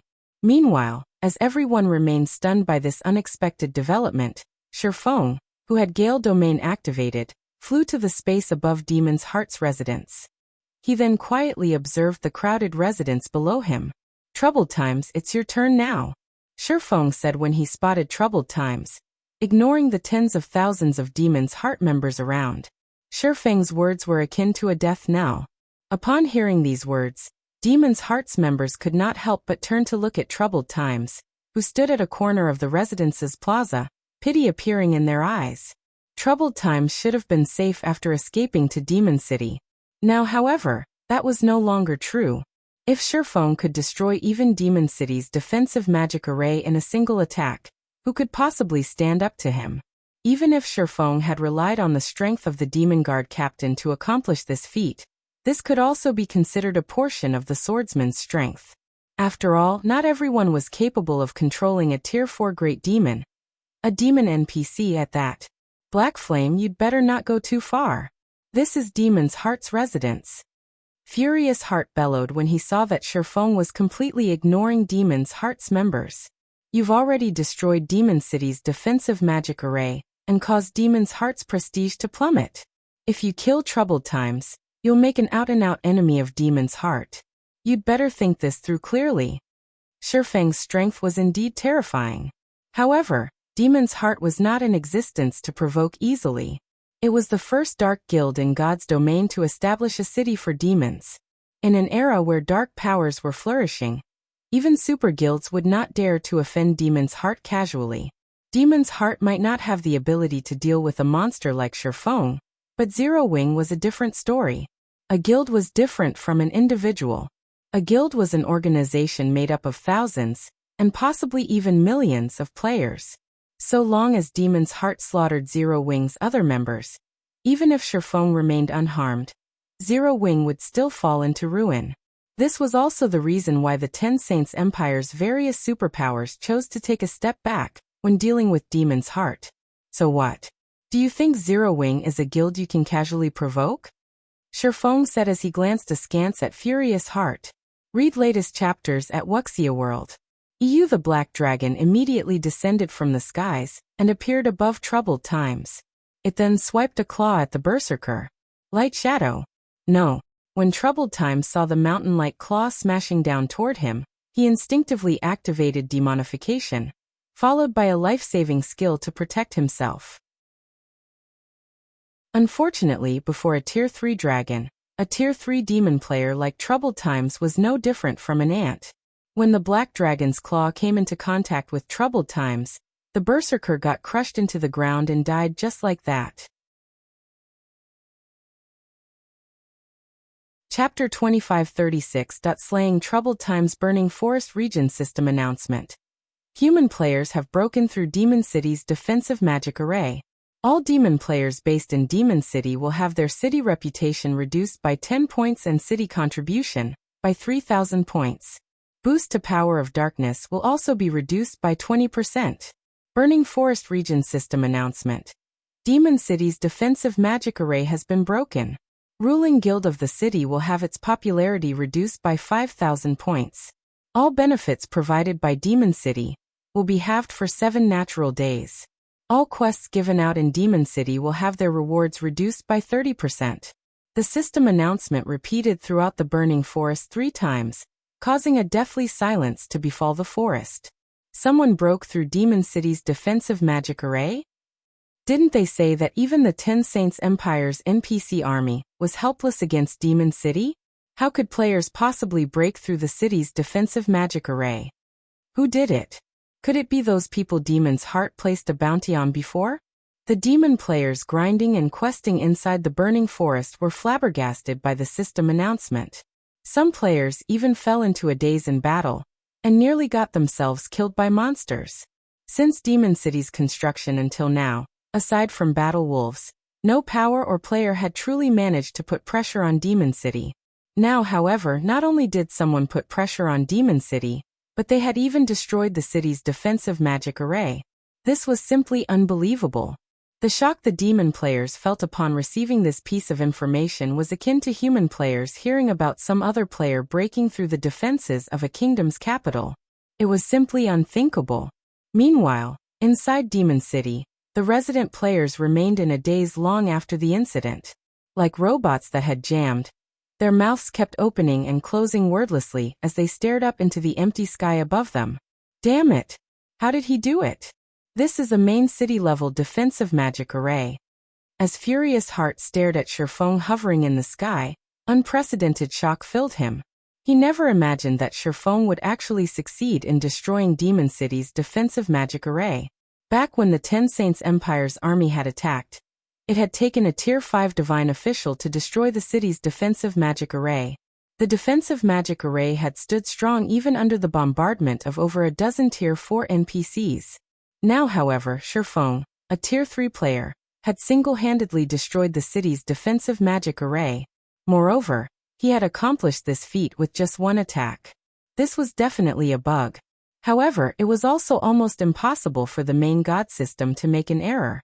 Even if there were an error in the system, it wouldn't be on such a monumental scale. What Furious Heart did not know was that, in God's domain, all magic arrays had weaknesses. The defensive magic array of major cities was no exception. They all had mana junctions that were much more fragile compared to the other parts of the magic array. Normally, though, ordinary players couldn't locate these weak points. Moreover, with how large a city-scale defensive magic array was, trying to find these weak points was akin to looking for a needle in a haystack. However, that was not the case for Sherfeng. After he became an intermediate master magician, his understanding of magic arrays had reached completely new heights. Now, let alone Demon City's defensive magic array. Even if faced with a main city-level defensive magic array of a kingdom that had been in existence for over a century, he was still confident he could find the magic array's weak points. Previously, Sherfeng had planned to break through Demon City's defensive magic array by having the Black Dragon attack the magic array's weak points. However, the damage tolerance of the weak points exceeded the amount of damage the Black Dragon could inflict. As a result, The Black Dragon only managed to shave off a certain amount of the magic array's energy reserves with its attacks. However, after gaining control over the Tier 4 Demon Guard Captain, he was able to have the Guard Captain and Black Dragon attack the same location simultaneously, thereby combining their strength and executing an attack that exceeded the magic array's damage tolerance. Only then did he succeed in instantly shattering Demon City's defensive magic array. If not for the Guard Captain falling into his control, he really would have been helpless against Demon City. Meanwhile, as everyone remained stunned by this unexpected development, Shifeng, who had Gale Domain activated, flew to the space above Demon's Heart's residence. He then quietly observed the crowded residence below him. "Troubled Times, it's your turn now," Shifeng said when he spotted Troubled Times, ignoring the tens of thousands of Demon's Heart members around. Shifeng's words were akin to a death knell. Upon hearing these words, Demon's Heart's members could not help but turn to look at Troubled Times, who stood at a corner of the residence's plaza, pity appearing in their eyes. Troubled Times should have been safe after escaping to Demon City. Now, however, that was no longer true. If Shifeng could destroy even Demon City's defensive magic array in a single attack, who could possibly stand up to him? Even if Shifeng had relied on the strength of the Demon Guard Captain to accomplish this feat, this could also be considered a portion of the swordsman's strength. After all, not everyone was capable of controlling a Tier 4 Great Demon, a demon NPC, at that. Black Flame, you'd better not go too far. This is Demon's Heart's residence. Furious Heart bellowed when he saw that Shifeng was completely ignoring Demon's Heart's members. "You've already destroyed Demon City's defensive magic array, and caused Demon's Heart's prestige to plummet. If you kill Troubled Times, you'll make an out-and-out enemy of Demon's Heart. You'd better think this through clearly." Shifeng's strength was indeed terrifying. However, Demon's Heart was not in existence to provoke easily. It was the first dark guild in God's domain to establish a city for demons. In an era where dark powers were flourishing, even super guilds would not dare to offend Demon's Heart casually. Demon's Heart might not have the ability to deal with a monster like Shifeng, but Zero Wing was a different story. A guild was different from an individual. A guild was an organization made up of thousands, and possibly even millions, of players.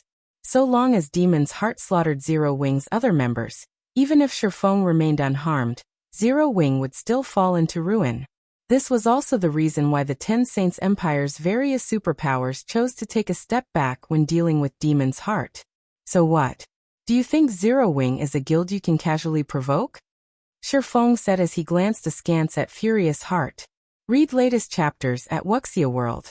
The Black Dragon immediately descended from the skies and appeared above Troubled Times. It then swiped a claw at the Berserker. Light Shadow. No.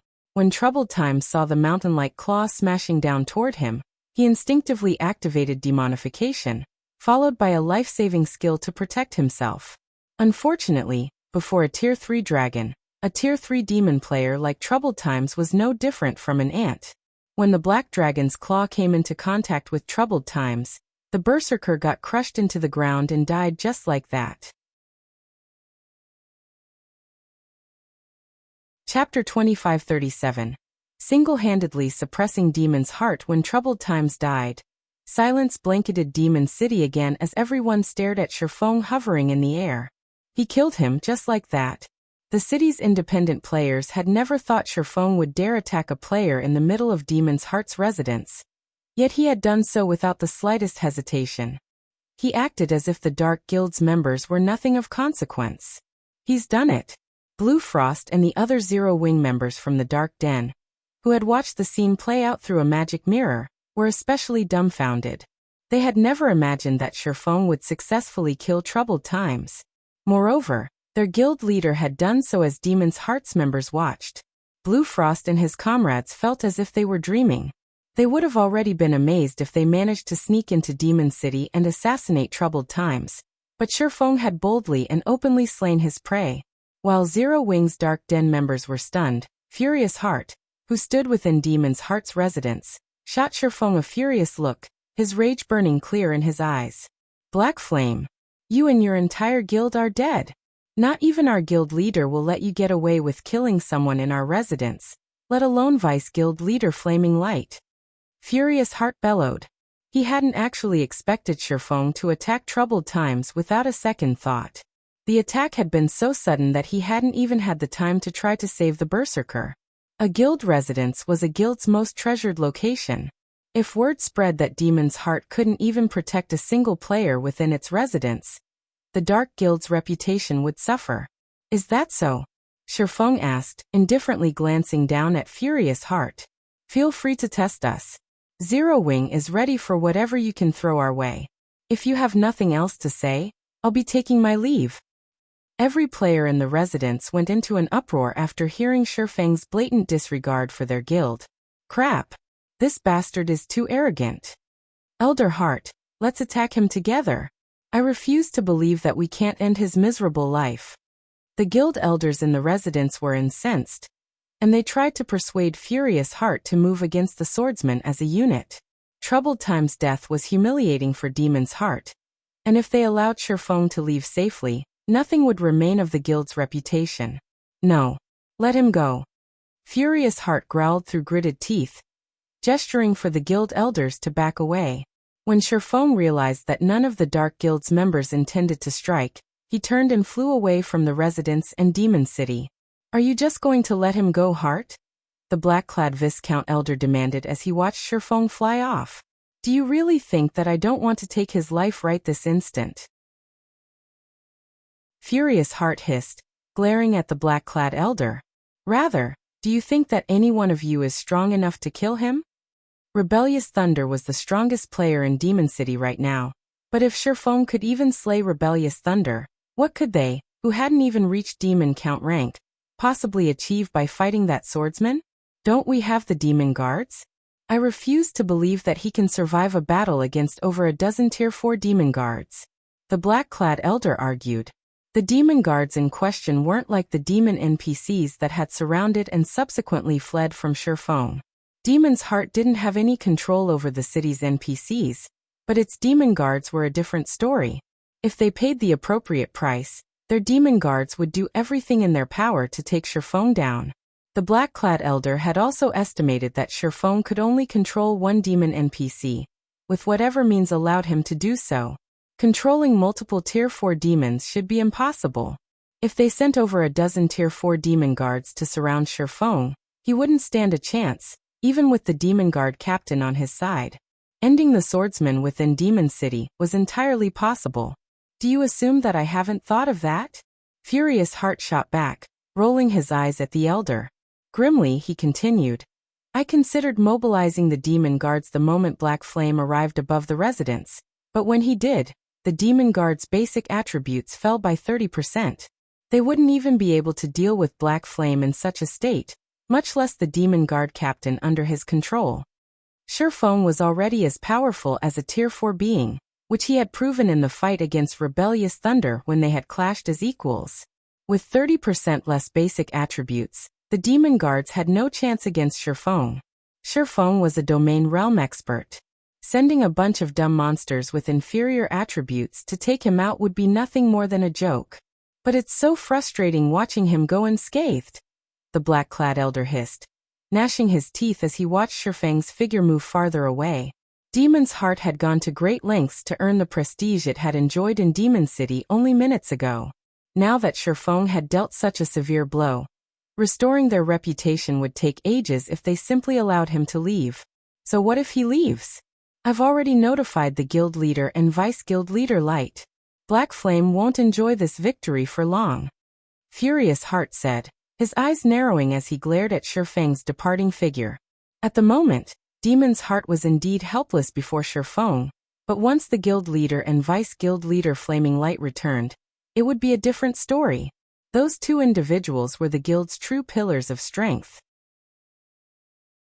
Even the Ten Saints Empire's various superpowers feared those two players' strength and the foundation they'd created for the Dark Guild, going as far as to form alliances in secret with Demon's Heart. Since Shifeng had shredded Demon's Heart's reputation, the guild leader and vice guild leader wouldn't rest until the matter was settled. While Shifeng flew away from Demon's Heart's residence, Another commotion broke out among the city's residents. What? Demon's Heart actually let him get away? Weren't there quite a few Tier 4 demon guards stationed in Demon's Heart's residence? Why didn't the guild mobilize them? Is he even human? Shifeng's safe departure from the Dark Guild's residence stunned Demon City's players. None of them had expected the invasion to end like this. Read latest chapters at Wuxia World. Demon's Heart was one of the top dark powers in God's domain, yet not only had Shifeng single-handedly broken into Demon City, Demon's Heart's main headquarters, but he had also slain troubled times within the guild's residence. To top it all off, Shifeng had flown away from the residence unharmed. No one would believe this story if they told it. And yet they had all watched it happen. Even more astonishing, Demon's Heart had remained silent during the entire process. Not one of the guild's members had tried to attack Shifeng. They were all demon players, absolute dark players. Starting a fight with someone over the slightest offense was normal for them, especially for Demon's Heart's members. However, even the Dark Guild's members seemed afraid of a single human player. It was unbelievable. While Shifeng departed from Demon City, news of the encounter spread like wildfire throughout the Ten Saints Empire. Chapter 2538. Ten Saints Empire shaken. Correct decision. Ten Saints Empire. Heavenly Saint Capital City. Battle Wolves residence. A man in crimson armor and covered in illusory flames sat quietly before a crimson greatsword with his eyes closed in the top-floor lounge of a guild hall that was nearly 100 meters tall. Although this man didn't make the slightest move, the sword and flames around it circled the man, as if they had a life of their own. Divine runes began to appear in the air, one after another, attracting all of the ambient fire-type mana, and suffusing it with the man. As more mana filled him, his aura grew more intense. After a few seconds, the man's aura was as intense as that of a Tier 4 being. He felt as he had transformed into a fire demon as brilliant flames filled the room. If Shifeng saw this, he'd certainly be surprised. The man bathing in the crimson flames was none other than Sirius, one of Battle Wolf's old monsters. Not only did Sirius command Tier 4 strength, but his control of fire-type mana was also greater than Shifeng's, who had mastered a mana technique. Sirius manipulated the mana like an extension of his own body, with utter and delicate control. Now he could even control the flow of different streams of fire-type mana. When Sirius finally reopened his eyes, the crimson fire around him took on a white-blue hue, and the room's temperature instantly rose by several hundred degrees. Not even ordinary Tier 2 players could approach the man before they burned to death. I've finally finished absorbing this Fire Saint bloodline. It's about time I pay Demon City another visit, Sirius said, smiling as he examined the blue divine runes on his arms. During the battle in the Burning Forest, Demon's Heart's vice guild leader, Flaming Light, had defeated him. He had initially given up hope of defeating Flaming Light anytime soon, but the guild had been fortunate enough to find an extremely rare advanced bloodline, the Fire Saint bloodline. At first, he had assumed the Fire Saint bloodline would only increase his strength by a fraction, but now that he had fully unified with it, he understood how terrifying it was. He was even confident that he could now barge into Demon City and walk out with his life, let alone exact his vengeance against Flaming Light. As Sirius prepared to leave the lounge, however, a tall, middle-aged man with an imposing aura burst in. This man was Everlasting War, who had previously served as the Glorious Lions battle team's leader. Commander, we've just received an update regarding Demon City. The report states that not only has Black Flame broken into the city, but he's also slain Troubled Times, who had hidden within Demon's Heart's residence. Everlasting War announced. Troubled Times died inside Demon's Heart's residence? The news stunned Sirius, and for a moment he wondered if he had misheard. He was already amazed that Shifeng had his team had made it to Demon City. Despite dispatching an army of over 100,000 experts, Battle Wolves hadn't even caught a glimpse of the city's gate. But now he learned that Shifeng had broken into the city and killed Troubled Times within Demon's Heart's residence. It was astounding. Demon's Heart has lost most of its prestige in Demon City, and now poses much less of a threat to the various superpowers. Should we still head to Demon City, Commander? Everlasting War asked Sirius, who wore a strange expression. News of Troubled Time's death had already spread throughout the Ten Saints Empire. Keeping the matter under wraps was impossible for Demon's Heart. Meanwhile, the situation had robbed Battle Wolves of the revenge it sought for the humiliation it had suffered. If the guild targeted Demon's Heart now, it would only earn the label of bully, tarnishing the guild's reputation further. We no longer need to visit Demon City. Instead, we should visit Zero Wing, Sirius said. To achieve such a feat, Black Flame is indeed impressive. Unfortunately, Demon's Heart isn't a trivial opponent, and Flaming Light is particularly troublesome. If that weren't the case, the Ten Saints Empire's various superpowers would never have willingly allied with the Dark Guild. Understood. I'll take care of the necessary preparations, Everlasting War said. After giving the matter some thought, he agreed with his commander's decisions. 2 or 3 days ago, Everlasting War would have thought Zero Wing had just won a major victory, but based on what information Battle Wolves had gathered, Demon's Heart had more power in level 100 neutral maps than Zero Wing could imagine. All Shifeng had done was yank on the tiger's whiskers by tarnishing Demon's Heart's reputation. The act was both ignorant and foolish. Meanwhile, all of the various superpowers that learned of Shifeng's accomplishments were similarly astonished. None of them had thought that Shifeng would shake Demon City to its very foundations. The swordsman's strength was simply inhuman. Surprisingly, however, the Ten Saints Empire had remained extraordinarily calm despite the news. None of the various superpowers, which deeply hated demon players, had shown any movement. Not one of them had tried to kick Demon City while it was down. Rather, the Empire's superpowers had sent a large number of experts to Zero Wing's territories. This turn of events was indescribably strange. Have these superpowers gone mad, Vice Guild Leader? They're not taking advantage of the situation to put pressure on Demon's Heart, and are aiming for Zero Wing instead. The Tier 3 black-clad assassin beside Illusory Words said after examining the details the guild's information network had gathered. Did they miss the system announcement in the Burning Forest? The demon player's development speed in that area has substantially decreased. This is the perfect opportunity to strike.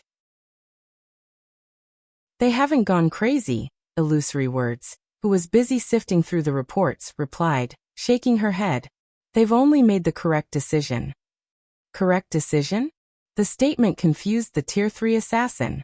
He didn't understand what Illusory Words meant by that.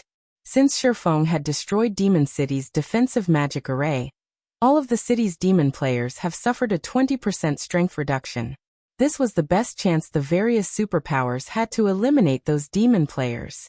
Demon's Heart had stopped the Empire's various superpowers from acquiring as many resources from level 100 neutral maps.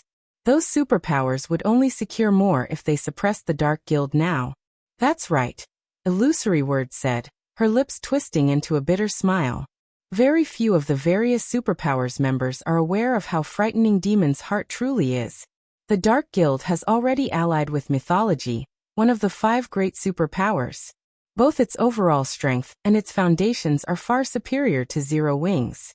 Naturally, the various superpowers want to take advantage of Zero Wing, not Demon's Heart. Demon's Heart has actually partnered with mythology.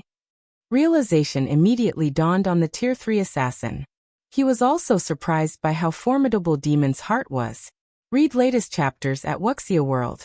EU mythology was one of the 5 major titans in God's domain, and far stronger than ordinary superpowers like Crimson Emperor. Ordinary super guilds couldn't even compare. If mythology were supporting Demon's Heart, the Dark Guild wouldn't have to worry about its development, even after the recent events. While the Ten Saints Empire's superpowers were busy attacking Zero Wing, a handsome man in white arrived at a mana-rich location outside of the Fire Dragon Empire. This man was Flaming Light, Demon's Heart's famous Vice Guild leader. Not long after his arrival, 2 level 107, Tier 3 peak experts intercepted him. What business do you have here? A Tier 3 shield warrior demanded, flashing Flaming Light a contemptuous look. I have something I need to discuss with Vice Guild leader Cold Shadow. May I know if she has time to spare? Flaming Light cordially asked. Chapter 2539. Abyssal Blades Fragment Cold Spring Forest, Stone Forest City. With troubled times dead, Shifeng returned to Stone Forest Town with the Hell Legion. He didn't linger in the Ten Saints Empire for a moment longer. The moment Hell Rush and his comrades entered Stone Forest City, the sight that greeted them left them stunned.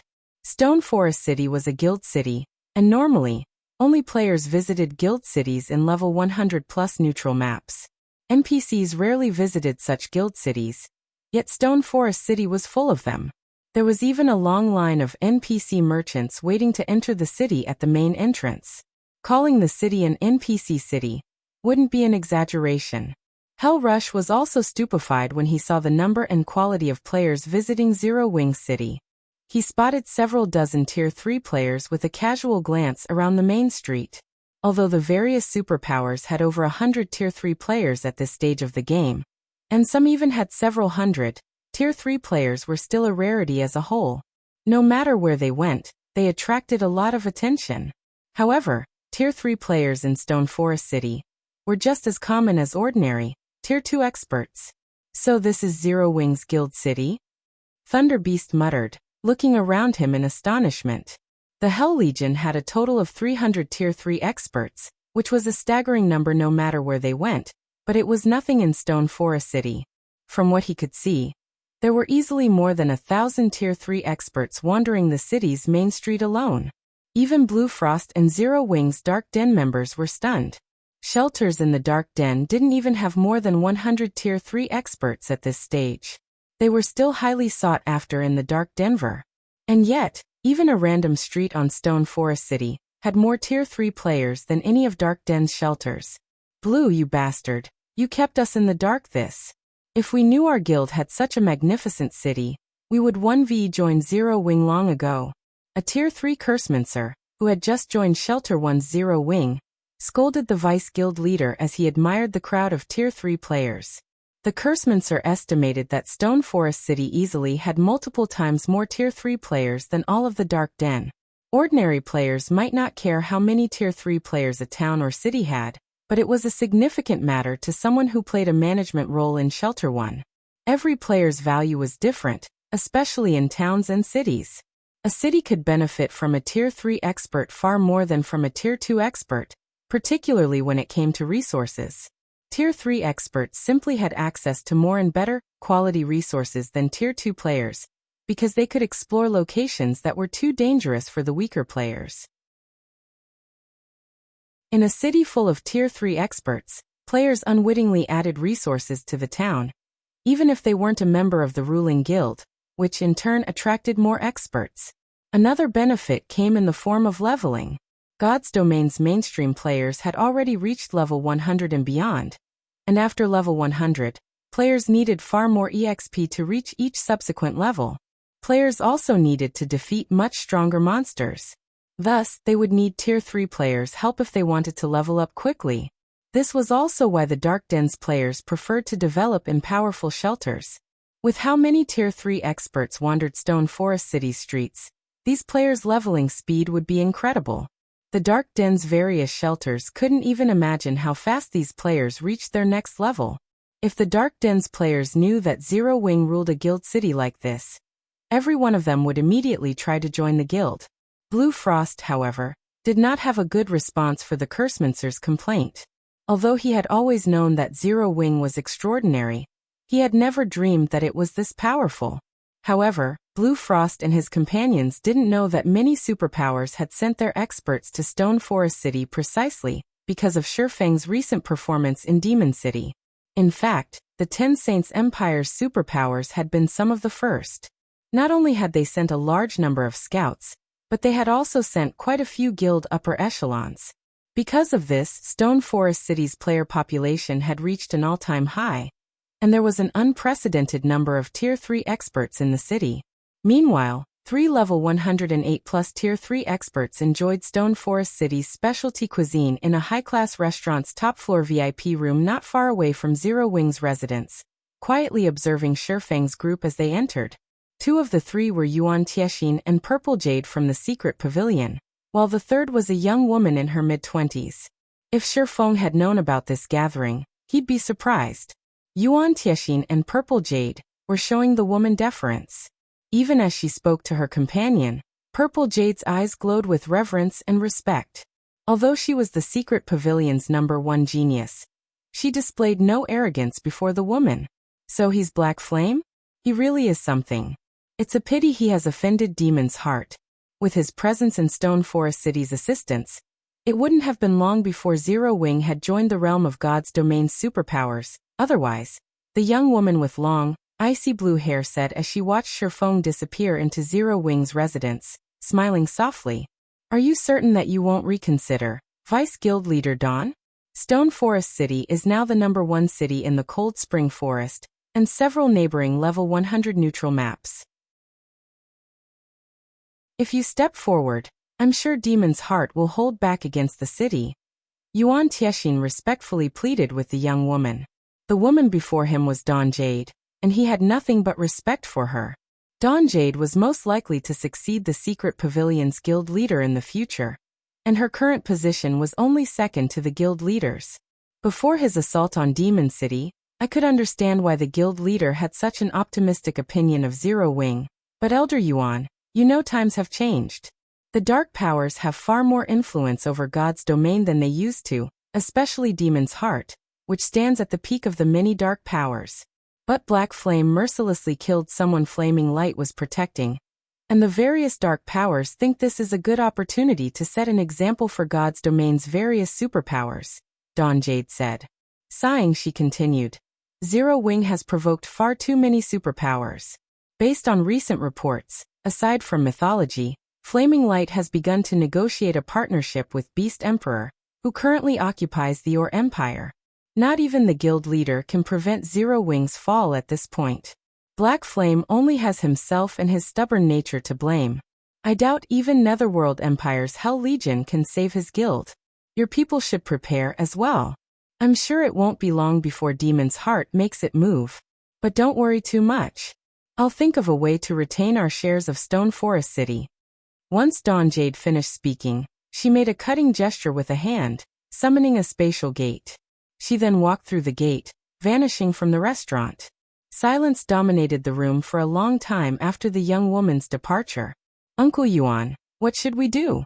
If the Vice Guild leader won't help us, we won't have enough forces to defend Stone Forest City. Even if we gather all of our players, Purple Jade asked. Few knew of the true terror of Demon's Heart. Once the Dark Guild took action, Cold Spring Forest would become a nest for dark players.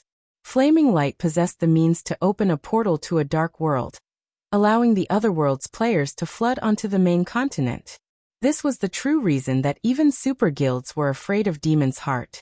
Only Flaming Light wanted Demon's Heart to establish a stable foothold in God's domain, so he hadn't actually used this card. Once he did, he'd lose it, and he'd have to wage war against whichever superpower or superpowers his actions affected.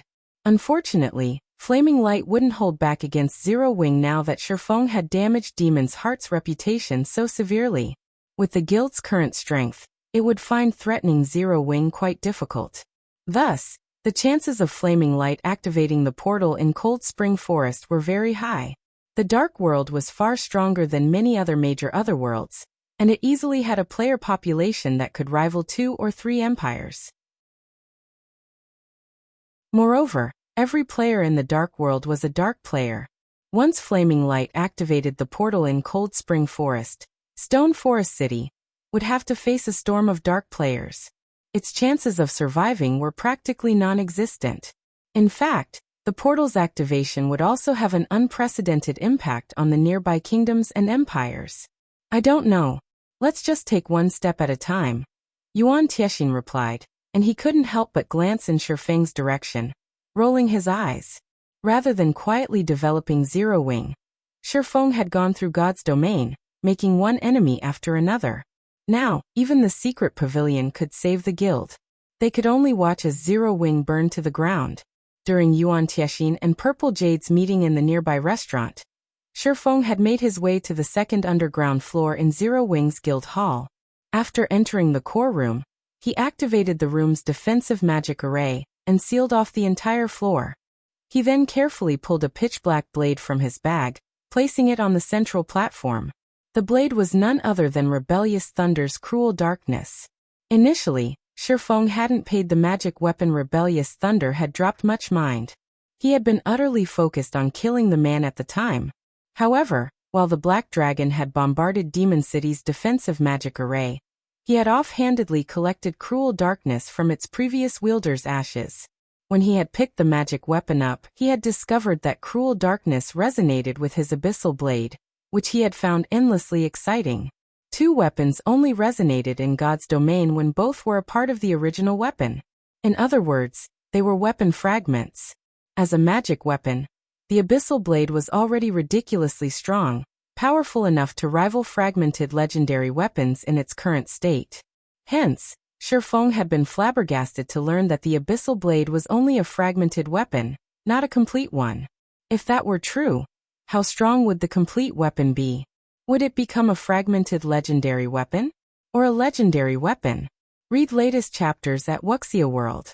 With this astonishing discovery occupying his thoughts, Shifeng had slain troubled times before hurrying back to Stone Forest City. This should be safe enough. Hopefully, the fusion doesn't cause too much of a commotion. After examining cruel darkness, Shifeng unsheathed the abyssal blade, and as a result he received a system notification. System. The abyssal blade has discovered a fragment of the same origin. Do you wish to fuse the fragment with the abyssal blade? Fuse them. Chapter 2540. Recasting. A sword of old. Shifeng's heart pounded nervously as he chose to fuse the two weapons. What he needed more than anything right now was a good weapon. His abyssal blade and killing ray had been excellent weapons and better than most, if not all, of the various superpowers weapons before level 100. However, the various superpowers had begun collecting more top-tier weapons now that players had crossed that threshold. In fact, top-tier weapons had become so common that weapons of the abyssal blade and killing ray's caliber were now a standard for players of his strength. Because of this, the abyssal blade and killing ray were now his shortcomings, particularly the abyssal blade. If he hadn't acquired multiple pieces of fragmented legendary equipment, and an extraordinary bloodline, the various superpowers apex experts would have long since surpassed his basic attributes. Of course, fusing two weapon fragments in God's domain wasn't an easy task. The process was akin to recasting a weapon, but in this scenario, players had to fuse the two weapons before they could recast them, rather than simply recasting a single weapon. If the forger responsible for recasting the weapons didn't have a certain level of mastery, they could destroy both weapons. Of course, only the weapons would be destroyed. The fragments would remain, although one wouldn't be able to use them as weapons. After Shifeng agreed to fuse the abyssal blade and cruel darkness, both weapons instantly shattered, transforming into a cloud of ink-black dust. The cloud then solidified into the form of a rough sword hilt and blade. The two fragments looked nothing like they had a moment ago, but they both radiated frighteningly powerful auras that even made Shifeng shudder. For a moment, he faintly saw the phantom of a dragon head, spreading its jaws and threatening to devour him. They're just fragments, yet their auras are so powerful? Shifeng stared at the two weapon fragments in astonishment. The combined aura was even stronger than that of the abyssal blade when it was fully liberated. Shifeng found it really hard to imagine just how powerful the original weapon had been before it had broken. He estimated that it should have at least been legendary rank. He couldn't help the envy he felt. If he were dealing with a legendary weapon, he would have to be very careful. On the off chance that he made a mistake and the recasting failed, not only would he lose the abyssal blade, but he'd also have to search for more materials to try again. Naturally, he'd need legendary ranked materials. Legendary materials were incredibly rare in God's domain. Even the various superpowers of his previous life had struggled to collect a single set of legendary materials to recast a legendary weapon, not to mention Zero Wing. When he had first obtained Cruel Darkness, he had intended to seek out Celiora for help with the recasting. A Grandmaster Forger was capable of producing legendary items. After all, recasting a legendary item from weapon fragments should be a piece of cake for her. When he evolved the Abyssal Blade to Tier 3, however, even the Candlelight Trading Firm's defensive magic array had very nearly failed to contain the magic weapon's unrestrained aura. If recasting this weapon caused too much of a commotion and caught the public's attention, it could spell his doom. What lay before him was a magic weapon, and he was likely to face a backlash once the recast was complete. If that happened, he'd be at his weakest and vulnerable to attack. If the various superpowers happened to have experts stationed near White River City, he'd be doomed. Naturally, Celiora, as an NPC, wouldn't try to protect him. At best, he'd have to rely on the city's NPC soldiers to fend off any hostile players, but by the time they responded to an attack, they'd be too late. Shifeng's worries weren't unfounded. Such instances had happened quite a few times in the past. Many players had assumed that they'd be safe in NPC cities when they upgraded their magic weapons, but in the end, other players had taken their lives, and they had still suffered their magic weapons backlash. After all was said and done, their characters had been crippled. Not wanting to take the risk, Shifeng decided to recast the weapon himself within Stone Forest City's walls. Fortunately, he was already an intermediate master forger. Even without Celiora's help, he qualified to recast a legendary weapon. He then pulled a bunch of magic crystals from his bag and gradually fused the two weapon fragments. As the magic crystals disintegrated into mana and flowed into the fragments, the magic arrays carved on them began to regenerate. Unlike the recasting process, fusing the fragments was simple. Players merely needed to supply enough mana. The process was a slow one, although there was almost no room for unforeseen complications. Time quickly passed. 1 hour. 2 hours. 3 hours. After 4 hours, the fusion process wasn't even halfway complete. Crap. What kind of weapon is this? Shifeng's head ached as he watched the weapon fragments hungrily devour magic crystals. He had already spent 40,000 magic crystals over the past 4 hours, yet the fusion process hadn't even reached 50%. These weapon fragments were practically bottomless pits for mana. Fusing these weapon fragments would likely require enough magic crystals to bankrupt a second-rate guild.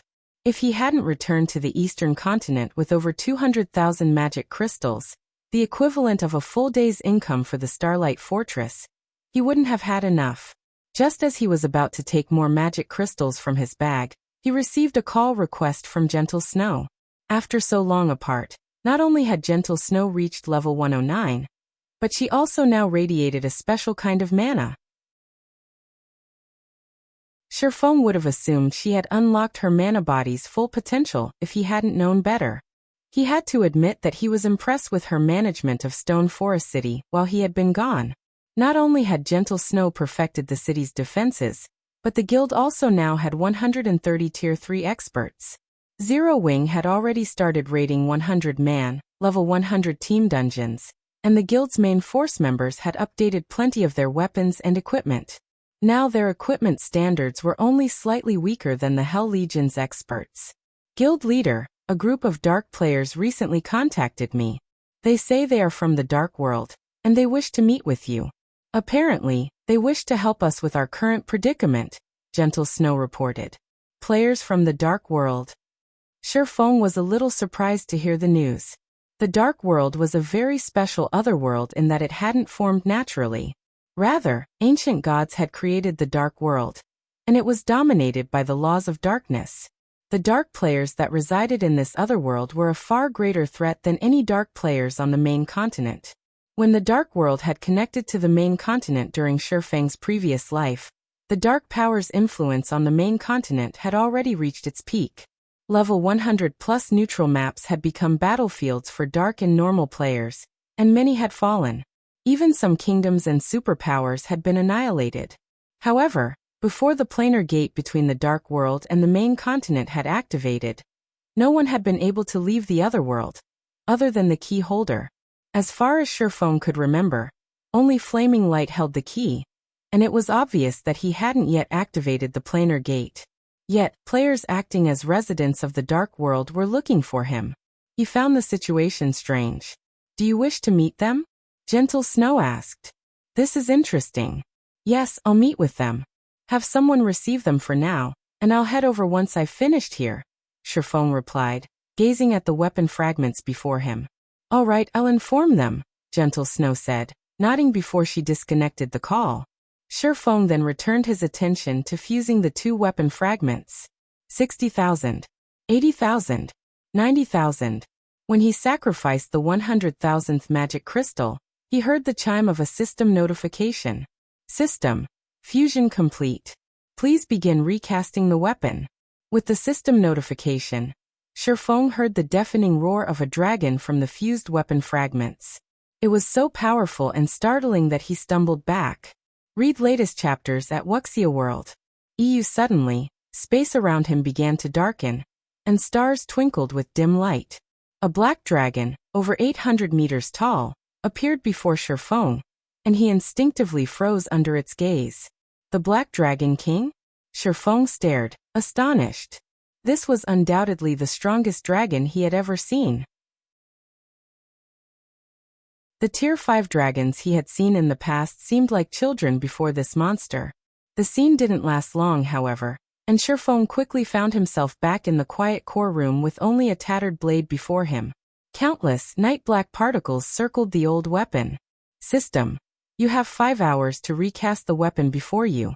Attempt to recast a weapon fit for your use as much as possible.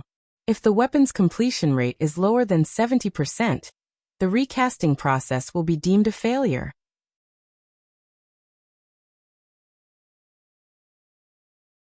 Chapter 2541, Blade Reshaping 5 hours. Feng's expression darkened when he read the system announcement. While 5 hours wasn't exactly a short time, it wasn't particularly long either. It might be enough time if he were recasting an ordinary weapon, but he had to recast a potential legendary weapon. Furthermore, if the completion rate wasn't high enough, the weapon's attributes could be severely affected. He might end up turning a peerless weapon into just another top-tier weapon. With the 5 hours the system had provided, he only had a very limited number of times he could attempt the recast, as well. Recasting weapons in God's domain wasn't as complicated as creating one from scratch. Players only needed to reshape and refine the weapon. However, Feng didn't have a design to work with, so he would have to determine the new weapon's structure on his own. To make matters worse, he didn't know what materials the fragments had been forged with, which made it nearly impossible to take advantage of those materials' benefits. He'd have to work by trial and error, and achieving an ideal result would still be a major challenge. It seems I'll have to base the recast on the Abyssal blade for now. Glancing at the system timer, Feng took a deep breath and activated the Philosopher's Hand, temporarily boosting himself to Advanced Master Forger. He then began to reshape the tattered blade into that of the Abyssal blade. Any other player would find this task to be a nightmare and a disaster, but Feng, who had played God's domain for more than a decade now, was a different story. Although he had never touched upon the forging arts during his previous life, he was knowledgeable about them. He had spent time chatting with many master forgers about how to best recast a weapon in his past. Once mainstream players had reached level 120, recasting weapons had become a common matter for the various players. Many level 120+ dark gold weapons had been recast from epic weapons fragments, and once players collected all of the necessary fragments, they could recast them into an epic weapon once more. This had become one of the main sources of epic weapons for independent players. After innumerable recasts, players had discovered that one of the best ways to recast a weapon was to reshape it into one of the weapon fragment forms when they didn't know the original weapon's structure. The weapon fragment's previous forms had been made with the involved materials in mind. Hence, it was highly likely that fragments had taken a form quite similar to that of the original weapon. All players needed to do was make some minor adjustments to the new weapon's structure. Feng wasn't familiar with cruel darkness, so reforming the weapon in its form was out of the question. Fortunately, he was quite familiar with the Abyssal blade, a weapon he had obtained not long after rejoining God's domain. In fact, he was more familiar with its form than his other weapons. Feng spent around 30 minutes reshaping the rough blade into something that highly resembled the Abyssal blade. Although this new weapon had a considerably longer blade, it couldn't even be considered a one-handed sword anymore, but a two-handed sword. Appraise. Feng began the appraisal, satisfied with his work, and as he did, the magic arrays covering the weapon activated, drinking in the ambient mana like a beast in the desert. The mana density around the long blade steadily rose. Shifeng watched, excitement blooming in his chest. He hadn't actually thought his first attempt would be a success. With this, making adjustments to the weapon would be much easier. However, not long after that thought, the system reported the appraisal results, and he wasn't sure whether he should laugh or cry when he saw them. System: weapon completion rate 40%. Do you wish to keep this outer shape? Even with only a 40% completion rate, the new Abyssal blade could gather so much mana around it, and its aura had become incredibly powerful. He didn't even dare imagine how powerful the sword would be if he reached a 70% or higher completion rate. However, this new weapon's exterior was already ideal, and his results would be limited if he tried to modify it. Could the original be a two-handed weapon like Cruel Darkness? Shifeng felt another headache brew as he considered the thought. Although he could recast the weapon into a one- or two-handed sword, recasting a one-handed weapon would be considerably more difficult if the original had been a two-handed weapon. While swordsmen could use two-handed swords, Shifeng wasn't as familiar with that fighting style. Suddenly switching to a two-handed sword would severely impact his combat power. Yet if he forcefully recast a two-handed weapon into a one-handed sword, he'd be abandoning some of the original materials. One-handed weapons required far fewer materials, after all. However, doing so would affect the weapon's completion rate. With fewer materials, the weapon wouldn't be as powerful as it once had been, and depending on the materials he abandoned, the weapon's composition could be at risk, causing disharmony between the materials. He'd have to take all of these factors into account when recasting this weapon into a one-handed sword. Normally, only experienced Grandmaster forgers could accomplish such feats. Not only did they have abundant experience, but they also possessed advanced skills that allowed them to discern the golden ratio among their materials. This was why Grandmaster forgers could craft legendary items. After giving the matter some thought, Shifeng decided to conduct some experiments. He initially sacrificed 10% of the weapon's materials, but it left too few remaining, and the ratio was uncoordinated. The result was only a 23% completion rate, and the weapon was far weaker than the first recast. He had then sacrificed 20% of the materials, which was again too much, and as a result, the sword lacked strength. This time, the completion rate was a measly 16%. Shifeng attempted the recasting 8 more times. Although each reshaping attempt took less time, he never earned more than a 60% completion rate. Even his best attempt had stopped at 58%, a long way from the required 70% completion rate. As he continued to reshape the weapon, time flew by. He paused when he had little over an hour remaining of the 5-hour time limit. Factoring in the time he'd need to refine the weapon, he didn't have much left for reshaping attempts. Do I really have to give up on recasting a one-handed sword? Shifeng's mind was a jumble when he realized how little time remained. If he continued to aim for a one-handed sword, he wasn't likely to succeed in the time he had left. Ultimately, his recast would fail, and he'd have to search for more legendary materials to try again. Unfortunately, collecting a set of legendary materials with Zero Wing's current strength was a fool's dream. By the time Zero Wing managed to find them all, he would likely have found another weapon to suit him. However, even a high-quality two-handed sword would be useless to him, and he wouldn't likely have a chance to recast the final product into a one-handed sword again. He had only found a fragment of the Abyssal blade by chance. Who knew when he would come across another? Damn it. Abandoning 17% isn't enough, but 18% is too much. I don't have enough time for more precise experiments either. Shifeng could not help but hesitate as he watched time slip away. After multiple experiments, Shifeng was certain that the golden ratio lay between 17% and 18%. He estimated that he'd need another 5 or 6 attempts to find the true golden ratio, but with only 1 hour left, he had time for, at most, 2 more reshaping attempts. It wouldn't be long before he'd have to refine the weapon. If he waited, the final product would be garbage, even if he reached a sufficient completion rate. I have no choice but to gamble, Shifeng thought, gritting his teeth. He then retrieved the ice dragon's claw he had obtained from the ice dragon Heathwaite and refined it. Read latest chapters at Wuxia World. The Ice Dragon's Claw was a legendary material, and Heathwaite had only dropped 2. He had already used 1 to summon the Silver Dragon in the Starlight Fortress, which only left him with 1. He had been saving it to forge a customized epic weapon for one of his guildmates. Doing so would be quite easy, even without an epic weapon design. And if he had a design, he could forge a fragmented legendary weapon with the Ice Dragon's Claw. Since he couldn't verify the material's golden ratio, abandoning too many materials for the final product would be too complicated. Hence, he had no choice but to make up for the gap with the Ice Dragon's Claw. It took Sherfeng 10 minutes to refine the claw, transforming it into a dark blue crystal. He merged the crystal with the Abyssal blade, which added a white glow and a bone-chilling aura to the new weapon. Once the dark blue crystal had completely merged with the Abyssal blade, Sherfeng appraised the sword. Please succeed. Sherfeng silently prayed as he watched the system appraise the reshaped Abyssal blade.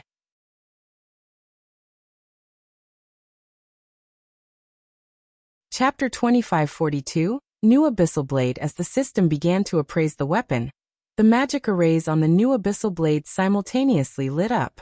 Not only did these arrays illuminate the entire room, but they also gathered the room's mana around the weapon. The Abyssal blade emitted another deafening dragon roar that echoed throughout the room. Roar. It was so powerful that Sherfeng stumbled away from the weapon, and the magic arrays around the room's walls brightened, creating an additional barrier. Boom. The roar shook the dual-layered barrier violently, and it seemed as if the barrier would shatter at any second. As the roar faded, peace returned to the room, following which a chill swept through the room, and even Sherfeng, who had very high magic resistance, shuddered in the cold air. He felt as if he were standing in an icy tundra, and he could feel his body begin to freeze. What powerful mana! When Sherfeng looked back at the new Abyssal blade, the origin of the chill, he could sense that it was only an effect of the weapon's magic arrays triggering. If even the automatically triggered arrays produced such a result, they'd reach a whole new level of power under his control. Before he could get a better feel of the new weapon's power, however, the arrays suddenly went dormant, and the room quickly returned to normal. System. Weapon completion rate 86%. Do you wish to keep this outer shape? 86%? Sherfeng stared at the system notification in astonishment. He hadn't actually believed that his gamble would pay off, and in spades at that. The resulting completion rate was 16% higher than the base requirement, which completely exceeded his expectations. Once a weapon's completion rate reached the standard in God's domain, a higher percentage would yield hardly any bonuses to the displayed attributes. Rather, it would improve the weapon's hidden effects. Naturally, the higher the completion rate, the stronger the hidden effects would become. An 86% completion rate was by no means a low value. Less than 10% of God's domain's weapons had an 80% or higher completion rate, with most hovering around the 75% threshold. Only 1% of all weapons in the game had an 85% or higher completion rate. And according to Sherfeng's knowledge, the highest completion rate ever achieved when crafting a weapon was 94%. He had heard that the epic weapon's performance even rivaled a fragmented legendary weapon. Sherfeng didn't even dare to dream of forging a weapon with a 90% completion rate. Only Grandmaster Forgers were capable of such a feat. He was merely an intermediate Master Forger, and had only reached Advanced Master rank due to the Philosopher's Hand. He had never expected to achieve an 86% completion rate. He immediately chose to keep this shape, and as he confirmed his decision, the new Abyssal blade gently landed on the central platform.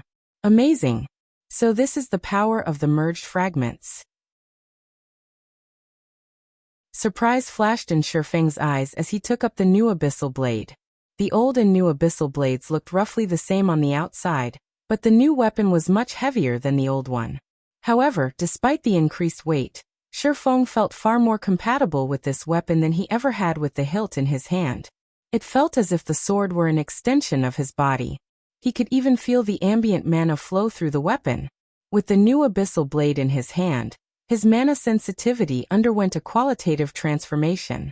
He wasn't a magical class player, and his mana sensitivity couldn't compare to theirs.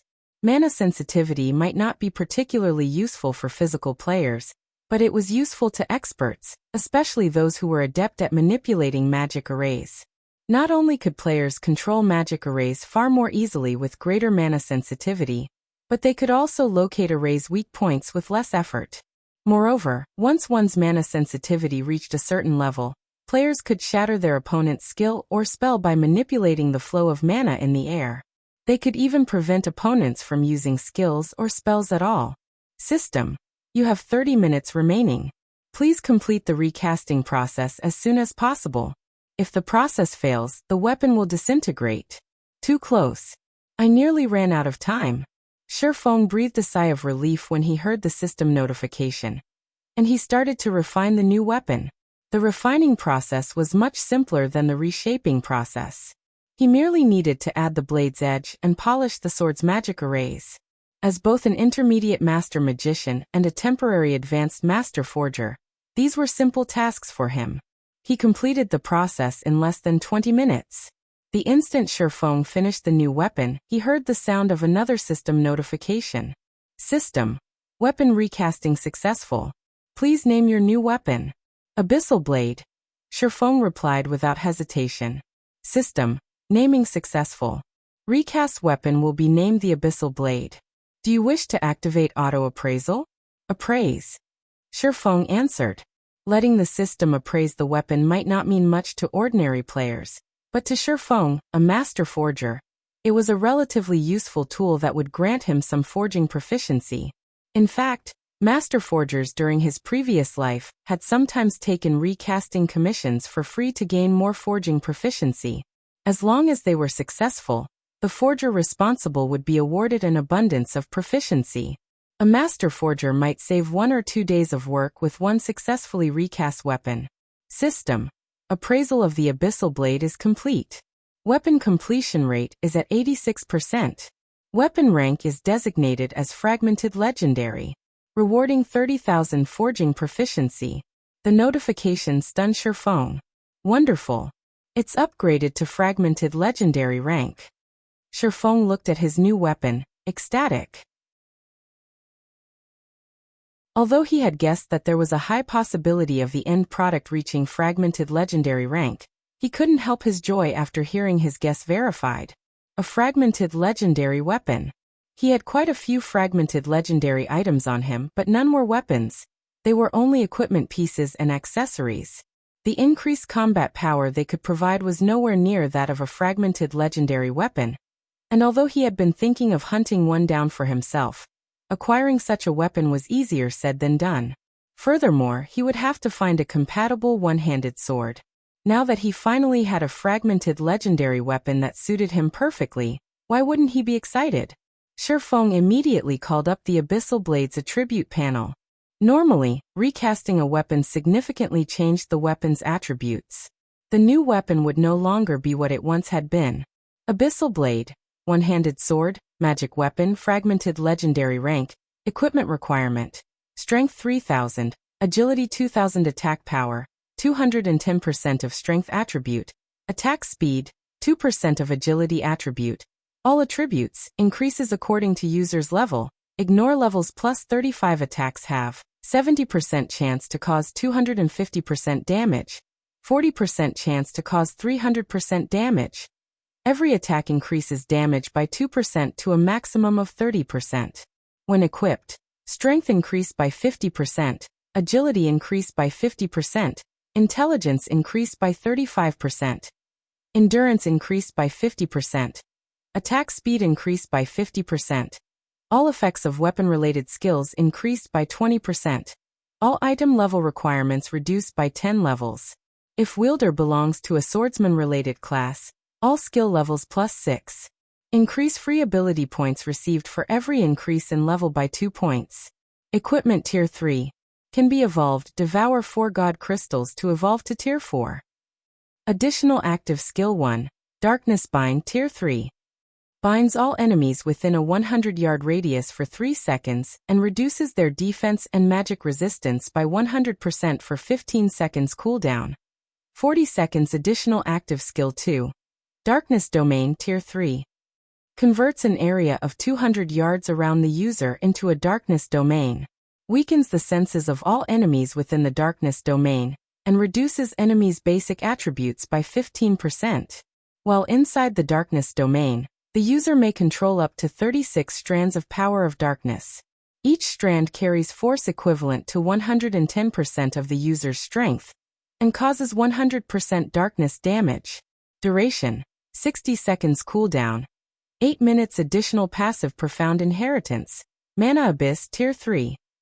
The higher the density of the mana surrounding the Abyssal Blade, the more power the weapon will exhibit. Power of the weapon can be increased up to 100%. Additional active profound inheritance. Black Dragon Soul Tier 3. Grants the user the Black Dragon King's soul, and transforms the user into the Black Dragon King. The higher the density of the surrounding mana, the higher the Black Dragon King's life rating will be. Can use the skill Dragon Breath. Duration: 10 minutes cooldown. 12 hours. A sword recast from the fragments of an ancient, unknown weapon. The Black Dragon King's power has been sealed within the sword, although the Black Dragon King has cursed the weapon. Beyond the immense strength the blade offers, the wielder must face a backlash after a certain amount of time. If the wielder cannot suppress the backlash, the wielder will receive the Black Dragon King's curse, permanently reducing all attributes by 70%. Unable to be dropped. Unable to be traded. Unable to be destroyed. So strong. Not even Fire Dance's 1,000 transformations can compare to this. The new Abyssal Blade's attributes left Sherfong flabbergasted. With such attributes, doesn't this sword nearly rival legendary weapons? The new Abyssal Blade was like a combination of the old Abyssal Blade and Cruel Darkness. Even top-tier fragmented legendary weapons were likely weaker than the sword. When Sherfong wielded the Abyssal Blade, he felt that he could display Tier 4 power with a normal attack, even without using a mana technique. I had been worried about getting to Solomon's Sword's fragments in Poison City, but with this, that shouldn't be a problem. Poison City was a level 120 secret land, and although it might be a challenge, even with his new weapon and the Hell Legion's help, it was no longer impossible. Read latest chapters at Wuxia World. EUA level 120 secret land. If level 100 team dungeons were a place for players to adapt to Tier 3, level 120 secret lands were treasure troves for Tier 3 experts. Within these secret lands, players could find ancient inheritances, including Tier 3 skill and spell books, as well as ancient potions that could help players unlock their mana body's potential. By the time Shadow had grown strong enough to raid level 120 secret lands during Sherfang's previous life, the various superpowers had long since swept through them, leaving only scraps for ordinary powers. If Zero Wing could start raiding level 120 secret lands now, the guild's ability to nurture Tier 3 players and help them unlock their mana body's potential would definitely surpass that of the various superpowers. His guild would become a true titan in God's domain. Now that my weapon is complete, it's time to meet with the players from the Dark World. Sherfong sheathed the new Abyssal Blade and left the underground core room.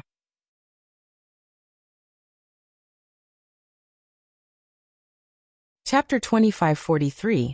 Determining Fate with Wordstone Forest City, Zero Wing's residence. As Sherfong parted the doors to the guild hall's top-floor reception room, he felt two sharp auras locking onto him, which kept track of his every move. The two who radiated these auras definitely had domain realm combat standards. When Sherfong glanced into the room, he spotted three people. The two people that accompanied Gentle Snow were a man and a woman, both of whom radiated such dense darkness energy that it took on tangible form. Even players who normally couldn't sense darkness energy could see a layer of black fog around the two players. The woman looked like she was in her early 30s, and was a rare Dark Knight class. She was also a member of the rarer Dark Wolfkin race. Her aura was only slightly weaker than Gentle Snow's, who wore a piece of fragmented legendary equipment. The elderly man beside her garbed himself in pitch-black robes, and held a black staff. He had long, pointed ears and tainted the room's mana with an icy, dark aura. Ordinary Tier 2 magical class experts would find the mana here difficult to manipulate. A fallen half-elf? A hint of surprise flashed in Sherfang's eyes. Mana loved the elven race, and they were born with an extraordinary affinity for manipulating it. However, God's domain had a group of elves that had fallen to darkness in pursuit of mana's limits. They were known as fallen elves, and all natural elves relentlessly hunted them down. Fallen elves were unusual in God's domain, and players that successfully converted to the fallen half-elf race were even rarer. Of course, any superpower would target a fallen half-elf for recruitment. Fallen half-elves had an even stronger affinity for mana than ordinary half-elves, and their affinity for and control over the power of darkness was especially impressive. They could practically rival pure elves. Elves might not compare to dragons, but they were one of the top races in God's domain, with far greater growth potential than human players. By becoming a fallen half-elf, one would have the growth potential to rival true elves, and after Tier 3, each subsequent tier would grant a fallen half-elf a qualitative boost to their strength. Furthermore, any player that converted into a fallen half-elf proved they had very high combat standards. As long as they received enough resources, they were almost guaranteed to reach Tier 5. With the race's natural talents, no one would be able to take down a Tier 5 fallen half-elf player outside of Tier 6 God-ranked experts. As far as Sherfong could remember, players only had a chance of completing the trial to become a fallen half-elf after they had unlocked their mana body's full potential. Yet this elderly guest of his hadn't, and had still successfully converted. Allow me to introduce you, Guild Leader. These experts from two of the Dark World's top 3 guilds. They've come to discuss the issue of Demon's Heart with Zero Wing. Gentle Snow announced as Sherfong entered the room. The Dark World was incredibly vast, roughly as large as 3 ordinary empires. The other world was even larger than the Fire Dragon Empire, one of God's domain's 4 great empires. 3 guild ruled over the Dark World: Dark Rhapsody, Deity Society, and World Domination. They had all received support from major corporations during the game's early stages, and had secretly poached quite a few experts from the various super first-rate guilds and super guilds. Since then, these 3 guilds had been steadily developing their strength in the Dark World, and now, each could rival a super guild. Zero Wing's 2 current guests were representatives from Dark Rhapsody and Deity Society. Seeing that you've come without warning, I'm assuming you're in quite a rush. Please just speak your mind. Sherfong addressed the 2 players before him. He had a rough understanding of Dark Rhapsody and Deity Society. Although they hadn't been powerful enough to rank as 2 of the 6 great dark guilds in the past, they had still been strong enough to rival super guilds. When the main continent and the Dark World had connected, the 2 guilds had each annihilated a superpower, using the victories as stepping stones to secure a foothold on the main continent. These 2 guilds' strength could not be underestimated. You are just as straightforward as the rumors say, Guild Leader Black Flame, the female Dark Knight said, smiling. This trip hasn't been an easy one, so let's be forthright. Elder Gold and I are here on behalf of our respective guilds, and we hope to sign a contract with Zero Wing. A contract? Regarding what? Sherfong asked. I'm afraid you still don't realize how terrifying Demon's Heart can be, Guild Leader Black Flame, particularly its Vice Guild Leader, Flaming Light. He holds the key to activate the passage between the Dark World and the main continent. After the humiliation the guild suffered at your hands, he's almost guaranteed to use it in the Cold Spring Forest. All of the Dark World's players will swarm the area, and Stone Forest City isn't likely to survive the coming storm. The fallen half-elf, whom the female Dark Knight had referred to as Elder Gold, said. However, our guilds don't wish to serve as Flaming Light's hired thugs, and as such, we have come to negotiate with Zero Wing. That's right. The contract we have in mind is very simple. If the passage to the Dark World opens in Cold Spring Forest, our guilds will not take any action against Zero Wing or Stone Forest City. The female Dark Knight continued, chuckling. I'm sure this will alleviate a considerable amount of pressure your guild and city will face. How you depend on the rest of the Dark World's denizens will depend on you, Guild Leader Black Flame. And what do you want in return? Sherfong asked. The 2 dark guilds' proposal didn't surprise Sherfong in the slightest. Demon's Heart might have some influence in the Dark World, but it was nothing compared to the other world's top 3 guilds. It was now obvious that Demon's Heart intended to use the Dark World as its spearhead, and some of the Dark World's players weren't happy about playing that role. They would have to expend their resources to fight the main continent's powers, yet only Demon's Heart would gain an advantage. Hence, Dark Rhapsody and Deity Society, had come in search of a partnership with Zero Wing, which owned a guild city in Cold Spring Forest. It is nothing significant. We merely wish to discuss the allocation of Cold Spring Forest resources, Guild leader Black Flame, Elder Gold said.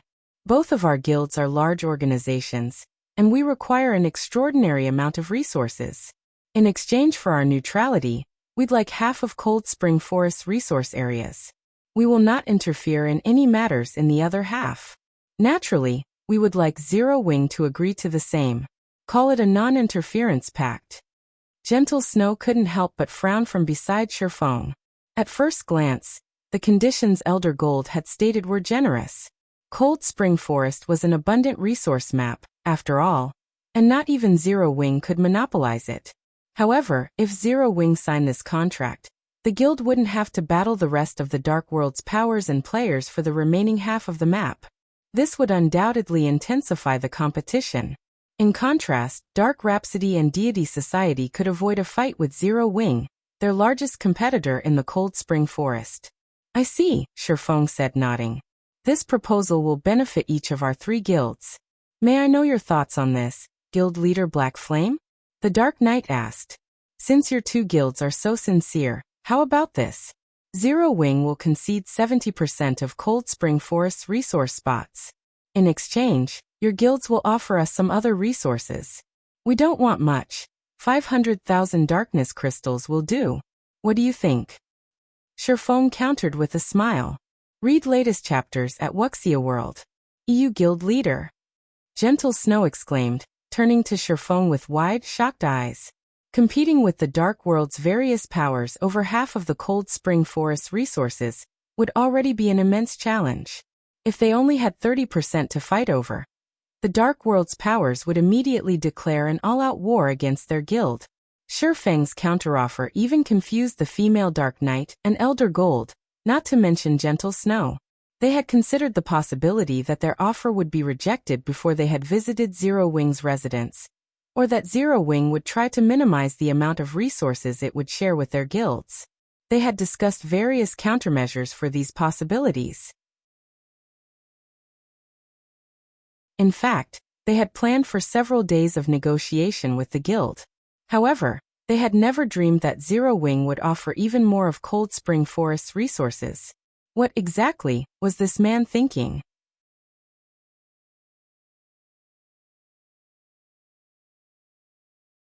Chapter 2544, Crazy Black Flame? The female Dark Knight and Elder Gold were both dazed for a long moment after hearing Sherfang's counteroffer, and they even wondered if he were joking with them. With their original offer, in which Dark Rhapsody and Deity Society claimed 50% of Cold Spring Forest resource areas, the rest of the Dark World's powers would have to battle Zero Wing for the remaining half. Even if the Dark World's various powers tried to avoid it, they would come into conflict with Zero Wing. With so many players vying for such limited resources, a blood fight was inevitable. Unfortunately, the Dark World's powers couldn't afford to search for other level 100 neutral maps for their development. At least, it wasn't something they could afford before the Dark World's players had expanded their influence on the main continent. This was precisely why the various superpowers were so afraid of Demon's Heart's flaming light. And yet, Sherfong had just offered another 20% of Cold Spring Forest's resources. It was insane and suicidal. His counteroffer might seem wise to ordinary people, as doing so would allow Zero Wing to tighten its defensive line and secure better control over its resource areas. But Dark players would have no choice but to fight for those resources spots. None of the Otherworld's players would dare go against Dark Rhapsody and Deity Society. If the 2 guilds controlled more of the Cold Spring Forest, even more Dark players would have to fight Zero Wing for resources. Zero Wing's very survival in the map would be in question, not to mention obtaining resources in Cold Spring Forest. Has he given up on Stone Forest City? It was the only possibility the female Dark Knight could think of.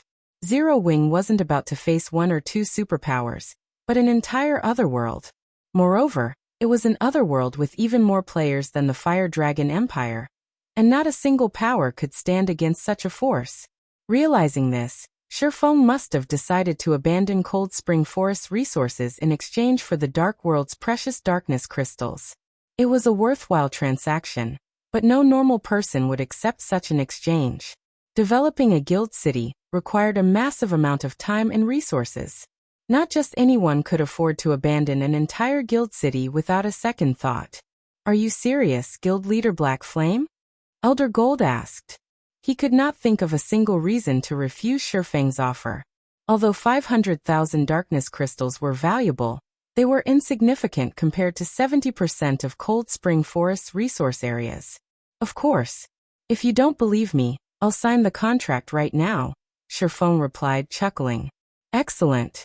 I agree to your offer on behalf of Deity Society. Elder Gold exclaimed, excitement glowing in his eyes. Only a fool would refuse. Throughout Cold Spring Forest, only Zero Wing could pose a threat to Deity Society. The other powers were not worth mentioning. If Zero Wing were willing to part with an additional 20% of the map's resource spots, Deity Society wouldn't have to worry about managing more territory. What about Dark Rhapsody? Shifeng asked as he turned toward the female Dark Knight. On behalf of my guild, I have no issues with this arrangement either, the Dark Knight answered without hesitation.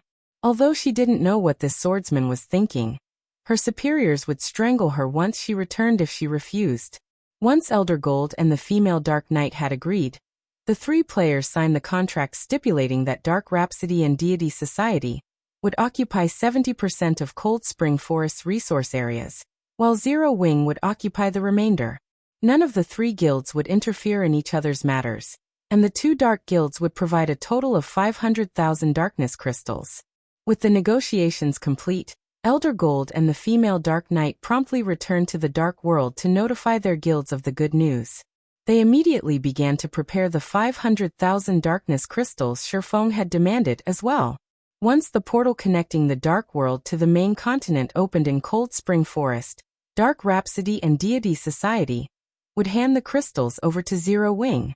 When the news hit Dark Rhapsody's and Deity Society's main headquarters, the two guilds' upper echelons were astonished. I had never expected Zero Wing to be so daring. It seems it's quite confident of safeguarding its 30% of the map. But how can that be? Zero Wing must realize that it cannot stop the Dark World's advance. It must be aiming for the next best option. I suspect the guild's decisive nature is the reason it has achieved the success it enjoys today. Don't forget, Zero Wing's enemies aren't limited to those in the Dark World. Demon's Heart is still lurking, and Zero Wing must think this agreement will help it stand against the Dark Guild. Heated discussions erupted among the two guilds' upper echelons over their new contracts with Zero Wing. None of them had expected this outcome, but regardless, it was good news for both of their guilds. While Dark Rhapsodies and Deity Societies spoke of the matter, news quickly reached Demon's Heart. Black Flame is quite bold, Elder Heart. It seems he intends to give up Cold Spring Forest's resources and focus his forces on protecting Stone Forest City. A level 108, Tier 3 Demon Viscount Shield Warrior commented, grinning at Furious Heart. Shifeng had so arrogantly strutted through Demon City, and now, because of Flaming Light's single move, his guild was forced to part with 70% of its resource areas in Cold Spring Forest. It was a joyous outcome for Demon's Heart. Did he think he'd get off scot-free after provoking Demon's Heart? Furious Heart said, snorting. If he thinks he can protect Stone Forest City by handing over 70% of Cold Spring Forest's resource spots, he should think again. He simply doesn't know how futile his actions are. Vice Guild Leader Light has already reached an agreement with several superpowers. When the time comes, Demon's Heart and the various superpowers will attack Stone Forest City from both within and without. We'll tear the city asunder and ensure that Zero Wing never again has a place in Cold Spring Forest. Demon's Heart's other elders excitedly expressed their agreement. Zero Wing might assume its only opponents were from the Dark World, but in truth, the guild would have to face several superpowers as well. Under their combined assault, Zero Wing would be as powerless as an ant. It had no chance of survival. Stone Forest City, Zero Wing's residence. While many superpowers gossiped about the agreement between Zero Wing, Dark Rhapsody, and Deity Society, Gentle Snow, confused, followed Shifeng to the guild warehouse on the residence's first underground floor. Guild leader, offering an additional 20% isn't worth just 500,000 darkness crystals. Cold Spring Forest Cold Spring Water is a huge help to Tier 2 players' development. It is the reason so many of our Tier 2 experts can work in level 100 neutral maps. Giving away so much of Cold Spring Forest will drastically reduce our Tier 2 members' development speed, Gentle Snow complained. She felt that Shifeng had gone too far this time. Even God's Domain's various superpowers fought like crazy over Cold Spring Water, and due to its rarity, the competition was incredibly intense. Fortunately, with Stone Forest City, Zero Wing had an absolute advantage in the competition for Cold Spring Water from Cold Spring Forest, and thus, no powers dared to cause trouble for the guild. This item allowed Zero Wing's Tier 2 members to level rapidly and reach level 105 far sooner than others. Once they reached that level and equipped level 105 top-tier equipment, these Tier 2 members could challenge their Tier 3 promotion quests, clearing them with relatively high success rates. As a result, Zero Wing continuously nurtured more Tier 3 players. If they gave away 70% of Cold Spring Forest resource areas, and had to compete with the Dark Worlds players over the remainder, Zero Wing would likely have to abandon Cold Spring Forest entirely. Meanwhile, Darkness crystals were an attributed magic crystal, and while they were valuable, that was only true for dark players due to the darkness energy they contained. Darkness energy wasn't helpful to regular players in the least. In fact, to regular players, 500,000 darkness crystals weren't even worth 500,000 magic crystals. I understand, but Cold Spring Forest is massive. Zero Wing isn't even large enough to exploit 20% of the map's resource areas, much less 50%. Rather than holding useless territory, shouldn't we exchange it for something of value? Shifeng asked, chuckling. But those Dark World players, Gentle Snow understood what Shifeng was trying to say. At this point, only Tier 3 players could freely roam level 100 neutral maps for long periods. Tier 2 players couldn't last for very long in such areas. Zero Wing's current forces simply weren't enough to occupy all of Cold Spring Forest's resource areas. Selling the additional spots was a wise decision, but if they considered the Dark World's powers and players, it'd be a completely different story. The Dark World's players are a problem, but only if they actually pose a threat to Zero Wing in Cold Spring Forest. Shifeng said, chuckling. Read latest chapters at Wuxia World. EU Guild Leader, we're talking about the Dark World. I spoke with our guests earlier, and those two informed me that the Dark World is as large as 3 of the main continent's ordinary empires. The other world has even more players than the Fire Dragon Empire. We'll be facing a minimum of 20,000 Tier 3 experts. Gentle Snow continued, flashing Shifeng a bitter smile. And what if we have 2,000 or 3,000 fully armed Tier 3 NPCs? Shifeng asked, smiling. Are you talking about the Night Division?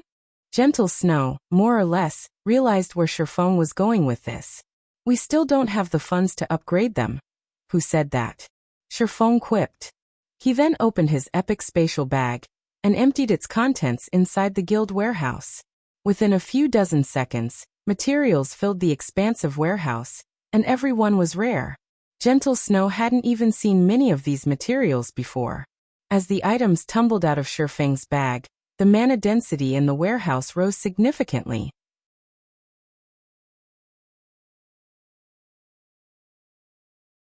Chapter 2545.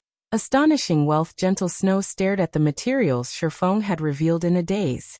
As a vice guild leader, she had done extensive research on God's Domain's materials, yet she didn't even recognize half of the items Shifeng had dumped in the warehouse.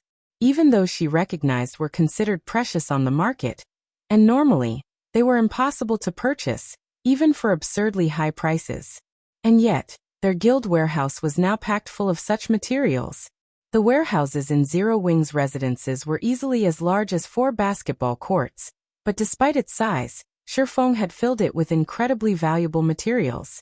They could rake in unimaginable profits if they sold them all. Guild leader, did you acquire all of these materials from the Western continent? Gentle Snow asked. She was aware of his visit to the West, but since the guild had still needed management personnel, she had decided to stay behind. However, Shifeng hadn't spent long in the West, And even though he had left with millions of magic crystals, returning with such a bounty shouldn't be possible in such a short time.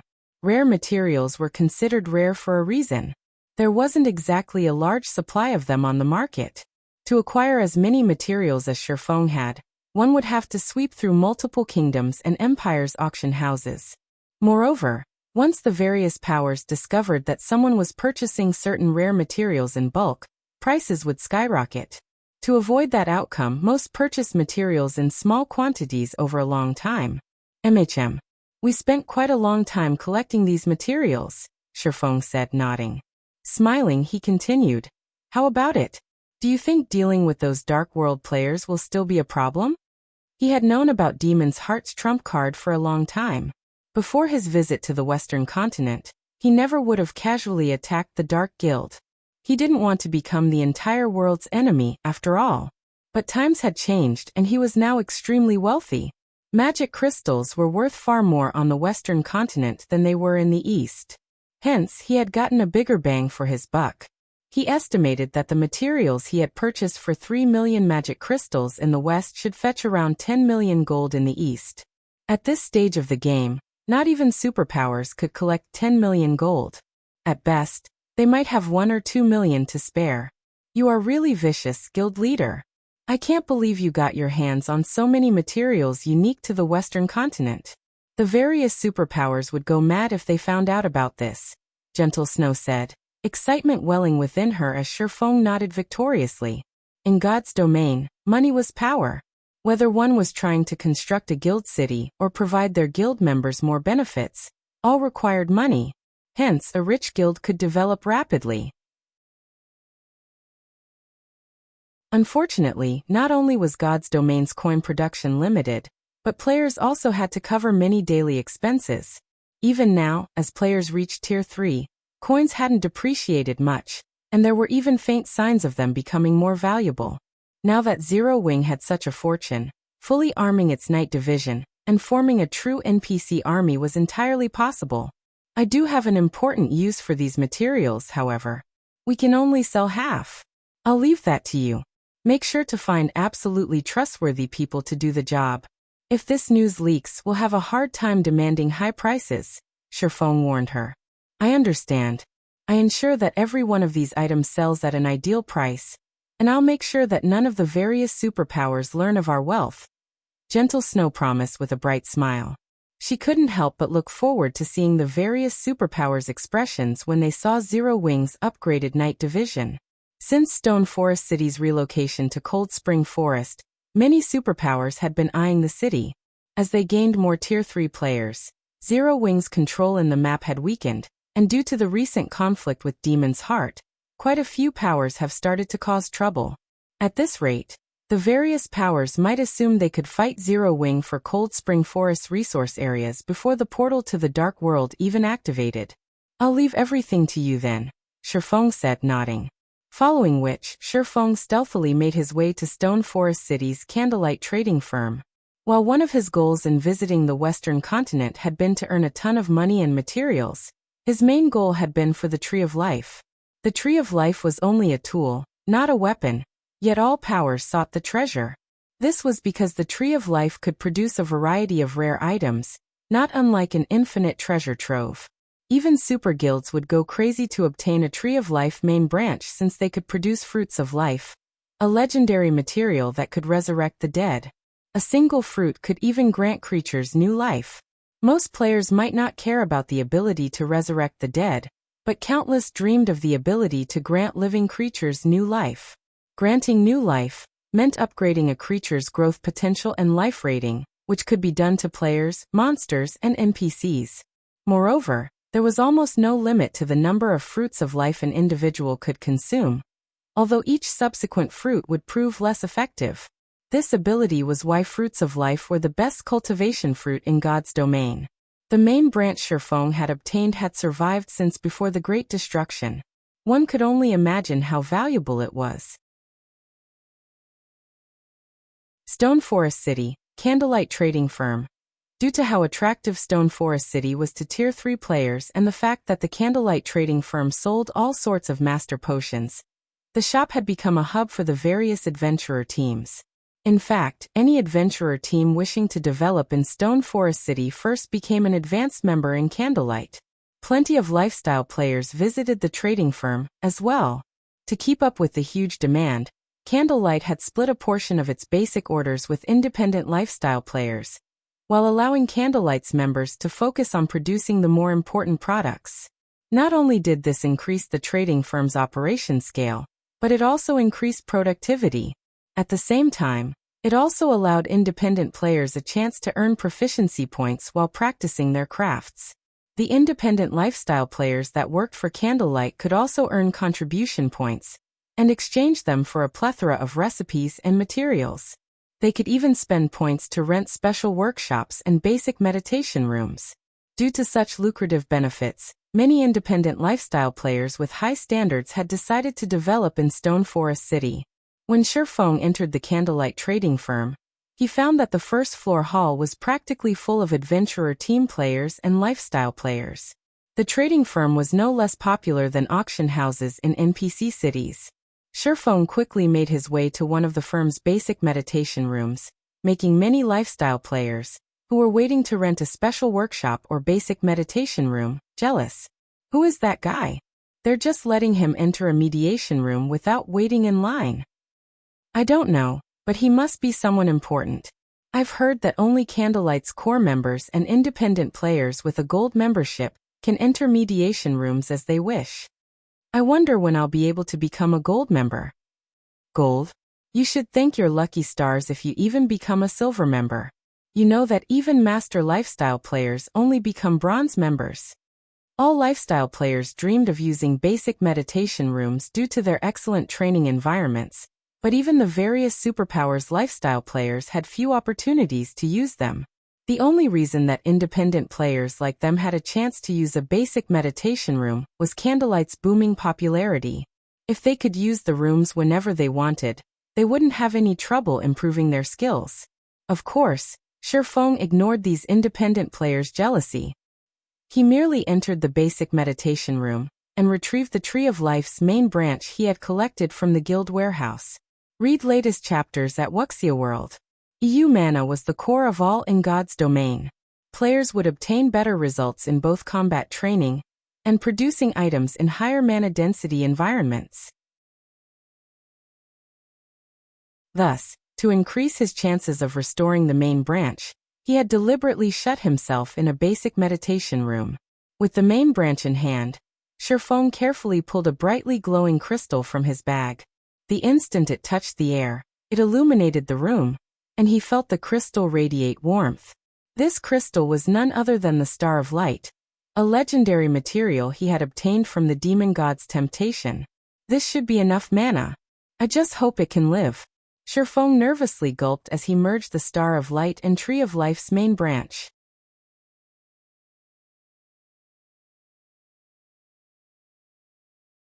Chapter 2546, Divine Artifact? When Shifeng merged the Star of Light with the withered branch, the mana inside the basic meditation room started gathering rapidly around the branch. In less than 3 seconds, a layer of white mist had formed around the withered branch. Moreover, this still wasn't the end of it. Afterward, the mana mist started condensing into drops of liquid mana on the branch and the area around it. Subsequently, the liquid mana flowed toward and into the branch's broken end. And with each drop of liquid mana that entered the withered branch, the branch quivered, giving off ripples of energy, as if some kind of creature was awakening. It seems the results are quite good. Shifeng grew elated when he sensed the ripples of energy from the withered branch.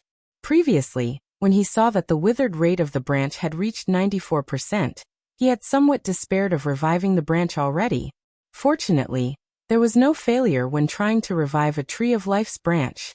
One merely needed to provide it with a continuous supply of high-density mana and life energy. So long as that condition was met in sufficient quantity, the branch would grow into another Tree of Life. The only problem was that the quantity and density of mana and life energy required would vary depending on a branch's withered rate.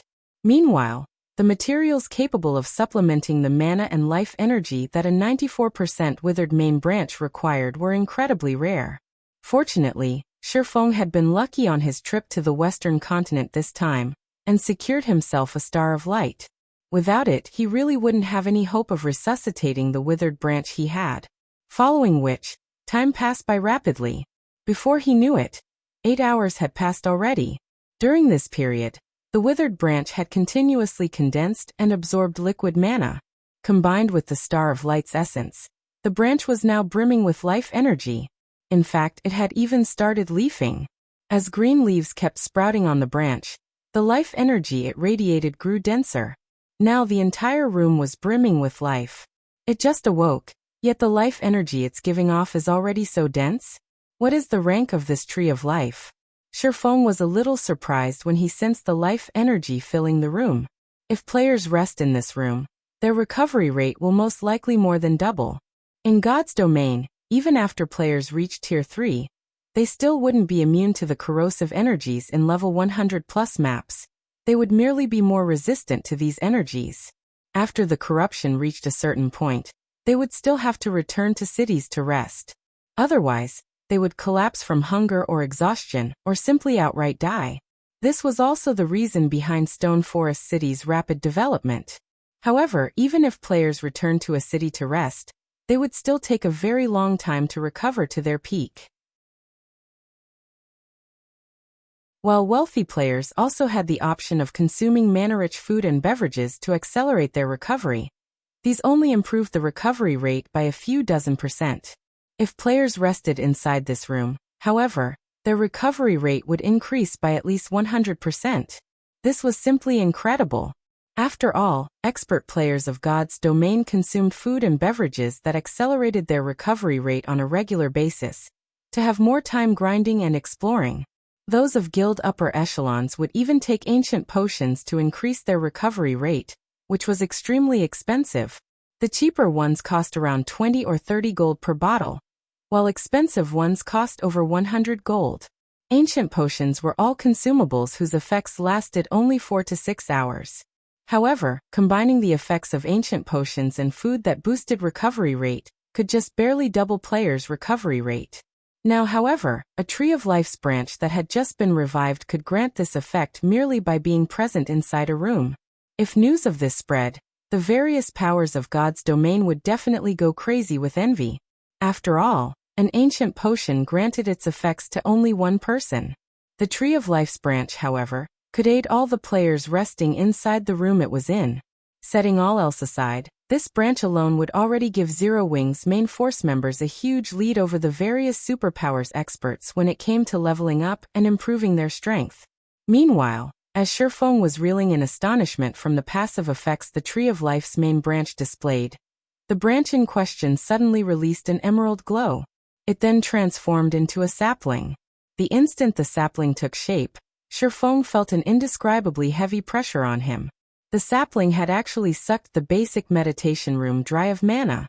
If not for Shifeng having fully unlocked his mana body, the sapling's action would have most likely killed him. Unable to hold back his curiosity, Shifeng promptly called out the sapling's attribute panel. Crap. It's actually a divine artifact. Shifeng was stunned when he saw the statistics displayed before him. Ancient Tree of Life sapling. Fragmented divine artifact rank. A sapling brimming with life energy. The sapling also contains a trace of the world's aura before the Great Destruction. This sapling is capable of producing 17 drops of water of life daily, 3 nuclei of life every 3 days, and 1 fruit of life every 7 days. This sapling can survive only in places with high mana density. Capable of growth. Requires a large amount of dense and pure energy to grow. Current growth rate 0%. Previously, he had merely speculated that the branch he obtained was a divine artifact because it had existed since ancient times, and the environment in ancient times was many times better than the environment in the current God's domain. However, he never thought that the main branch would actually turn out to be a divine artifact. Although it was a fragmented one, it was still a bona fide divine artifact. It wasn't some powerful legendary item labeled as a divine artifact. Divine artifacts could bring entire races to prosperity. They were existences that even ancient gods would fight tooth and nail for. Even the Almighty War God's temple had only 2 divine artifacts in its warehouse. If news of this sapling got out, let alone players, even the NPC powers of God's domain would most likely take action, particularly the dark powers, which would definitely destroy Stone Forest City. In fact, they wouldn't mind drowning an entire empire in flames to get their hands on this sapling. Hence, while Shifeng was indeed ecstatic to see that the sapling turned out to be a fragmented divine artifact, his emotions were complicated as he looked at the sapling. Moreover, resuscitating a Tree of Life's branch wasn't the most difficult part about growing a Tree of Life. After all, so long as players found the right materials to supply the branch with mana and life energy, they would be able to revive it. Even if players didn't get the right materials on their first attempt, they could simply try again, and eventually succeed. The truly challenging part of growing a Tree of Life was keeping it alive. Read latest chapters at Wuxia World. The Tree of Life had extremely stringent living conditions. If players failed to meet these conditions, let alone getting the Tree of Life to develop, it wouldn't be strange if the tree died. Then players would have to find more materials to resuscitate it. One of the main conditions to keep a Tree of Life alive was to plant it in a location with sufficiently dense mana.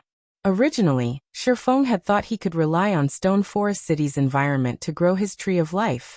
After all, even if he managed to revive his branch, it would only become a sapling. The amount of mana a sapling required wasn't as much as what a mature Tree of Life needed. In fact, with Stone Forest City's mana environment, he was confident he could grow even a legendary ranked sapling. However, for the fragmented divine artifact ranked sapling before him, he discovered that even one of the city's basic meditation rooms couldn't supply the sapling's mana requirements. It seems that if I don't upgrade Stone Forest City, I can't even touch this Tree of Life. Shifeng revealed a bitter smile as he looked at the sapling hovering before him. He then contacted Gentle Snow and asked, "Snow, how are things coming along on your side?"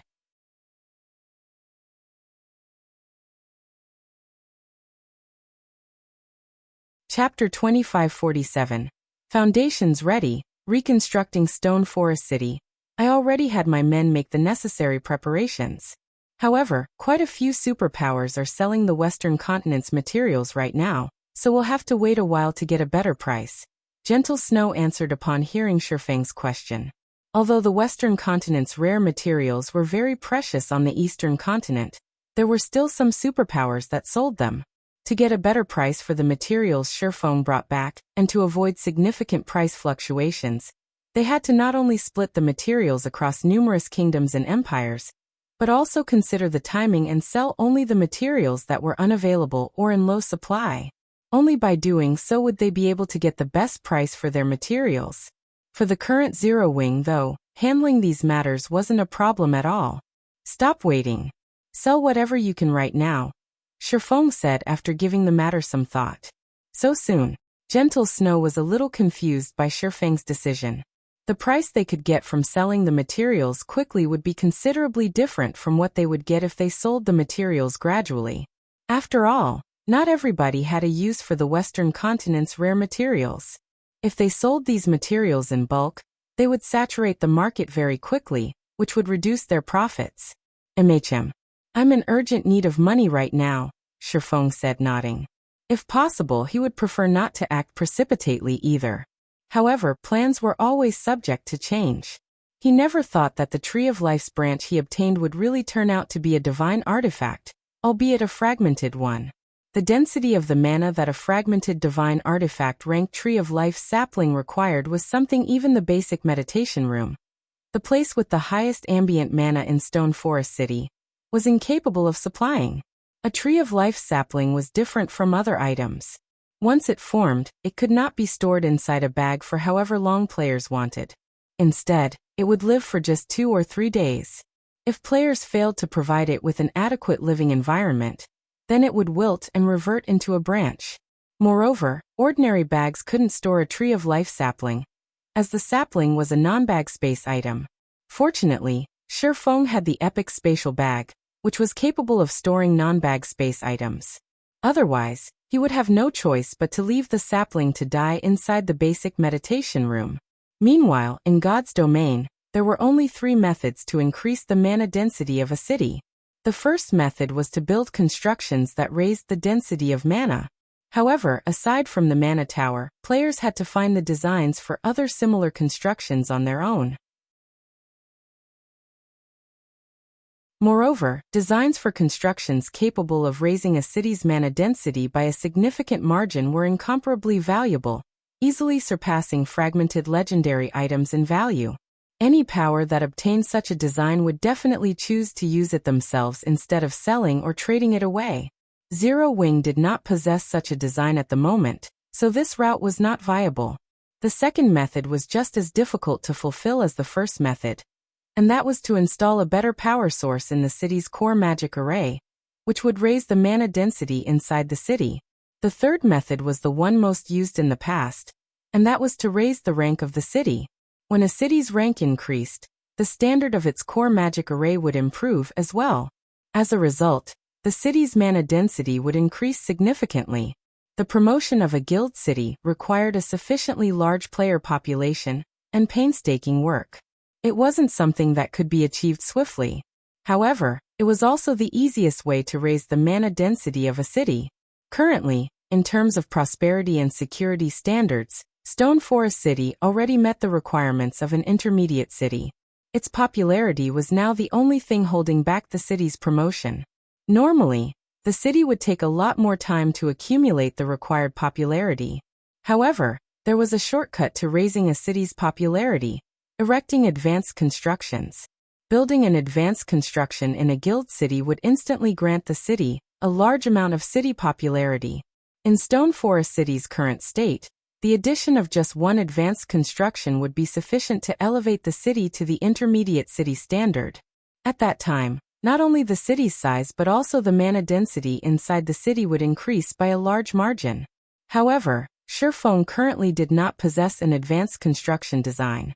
All he had was the design for the Freedom Hotel, a peak construction. Although a peak construction would grant much more popularity than an advanced construction would upon completion, its construction cost was also a lot higher. Building a peak construction required not only extremely rare materials, but also a lot of coins. Not to mention, the construction costs would differ, depending on the size of the peak construction. As far as Shifeng knew, the material costs aside, even the cheapest peak construction costs 1 million gold. Fortunately, all the materials necessary to construct the Freedom Hotel were already on hand. The only thing he lacked was funds. Currently, Zero Wing had less than 150,000 gold to spare. That was nowhere near the amount necessary. The only reliable way that Shifeng could think of to earn a large sum within 2 or 3 days was selling the Western continent's materials. I understand. I'll try to sell all the materials the various kingdoms and empires lack as soon as possible. If it's still not enough, I can also sell materials that are already available on the market, Gentle Snow said, nodding when she saw the serious look on Shifeng's face. I'll leave it to you then, Shifeng said before disconnecting the call. He then left the candlelight trading firm and personally conducted the preparation work necessary to construct the Freedom Hotel. As one of the few peak constructions available in God's domain, the Freedom Hotel was not easy to build. It required not only a large number of master architects, but also a large number of master magicians. Without the technical expertise of a master magician, one shouldn't even think of constructing the Freedom Hotel. This was also the reason why Shifeng had not been in a hurry to construct the Freedom Hotel even after obtaining its design. Meanwhile, as Shifeng was gathering the necessary workforce to construct the Freedom Hotel, the various superpowers members, who were keeping an eye on Zero Wing's every action, were stupefied by this situation. What's Black Flame trying to do? The Dark World's invasion is about to start. Yet instead of making preparations for battle, he's having a bunch of architects run around the city? Maybe he is going to construct additional defensive structures to reassure Stone Forest City's players? I heard that this incident more than halved Stone Forest City's profits. Once the Dark World's players invade, instead of generating profits, Stone Forest City might end up a money pit instead. If Black Flame knew something like this would happen, why did he provoke Demon's Heart in the first place? Does he think a few defensive structures will be enough to stop the Dark World's players? Let alone Zero Wings Guild City. Even a guild city operated by 5 superpowers wouldn't be able to stop all of the Dark World's players. The various superpowers secretly ridiculed Sherfeng when they saw him running around the city busily. The Dark World's invasion was imminent. Yet Sherfeng was actually doing something as futile as constructing a few additional defensive structures instead of trying to recruit superpowers to help him repulse this invasion. In this situation, Zero Wings members also could not help panicking. Previously, they had been very confident in Stone Forest City's defenses. After all, no power had ever managed to break through the city's defenses thus far. Now, however, their opponent was not a single power, but an entire otherworld instead. No one knew whether Stone Forest City could hold its ground against such a force. Meanwhile, over in the Black Dragon Empire, Gentle Snow wore an ecstatic expression on her face as she oversaw the sales of materials. System: the Demon Heart Flower 1 stack you placed at the auction house has been sold. After deducting the procedural fees, 20 gold 27 silver have been deposited into your bag space. System: the Magically Refined Iron 1 stack you placed at the auction house has been sold. After deducting the procedural fees, 55 gold 21 silver have been deposited into your bag space. System: the Crimson Timber you placed at the auction house has been sold. After deducting the procedural fees, 89 gold 76 silver have been deposited into your bag space. It had only been half an hour since she gave the sell order to her subordinates, and the materials they put up for auction were already being hotly contested. She had expected to gain only 400,000 gold from the first batch of materials they had prepared to sell. Now, despite having sold less than half of the first batch, they had already made over 350,000 gold. The demand for the materials far surpassed her projections. What Gentle Snow did not know was that, while superpowers were indeed selling the Western continent's materials, these superpowers were selling only a small portion of their stockpile. They had kept the majority for their own use. Meanwhile, these small amounts of materials might be useful for the individual player or adventurer team, but they were hardly of any use to a large guild, which would rather ignore them than waste time bidding over scraps. However, Gentle Snow was selling materials necessary for producing master potions and level 100 plus weapons and equipment, and in impressive amounts. For the various large guilds that were desperately trying to explore level 100 neutral maps, these materials were a godsend. Hence, for a time, the various large guilds were crazily competing against each other over the materials Gentle Snow and her subordinates sold. And in less than half a day, they had sold half of their stockpile of materials, netting more than 4 million gold, nearly double their expected profits. Read latest chapters at Wuxia World. This outcome astonished even Sherfeng. It's no wonder those first-rate powers that were capable of intercontinental travel eventually developed into superpowers. This is simply a jackpot. Sherfeng sighed ruefully when he received the 4.11 million gold from Gentle Snow's subordinate. In Sherfeng's opinion, even selling the materials for 4 or 5 times their original price would already have been plenty exaggerated. After all, ordinary players couldn't afford the materials he brought back. Only the various major powers would have the means to purchase them. Now, however, he had earned more than 10 times the original cost of these materials. If he could make a few more business trips like this, he would most likely have enough money to drown an entire superpower to death. However, while Sherfeng was indeed surprised by this outcome, he did not stop working.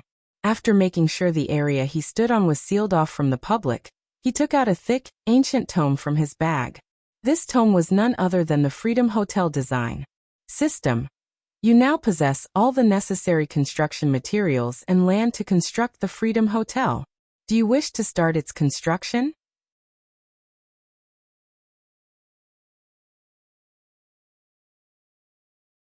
Chapter 2548. Freedom Hotel's surprise appearance upon receiving the system notification.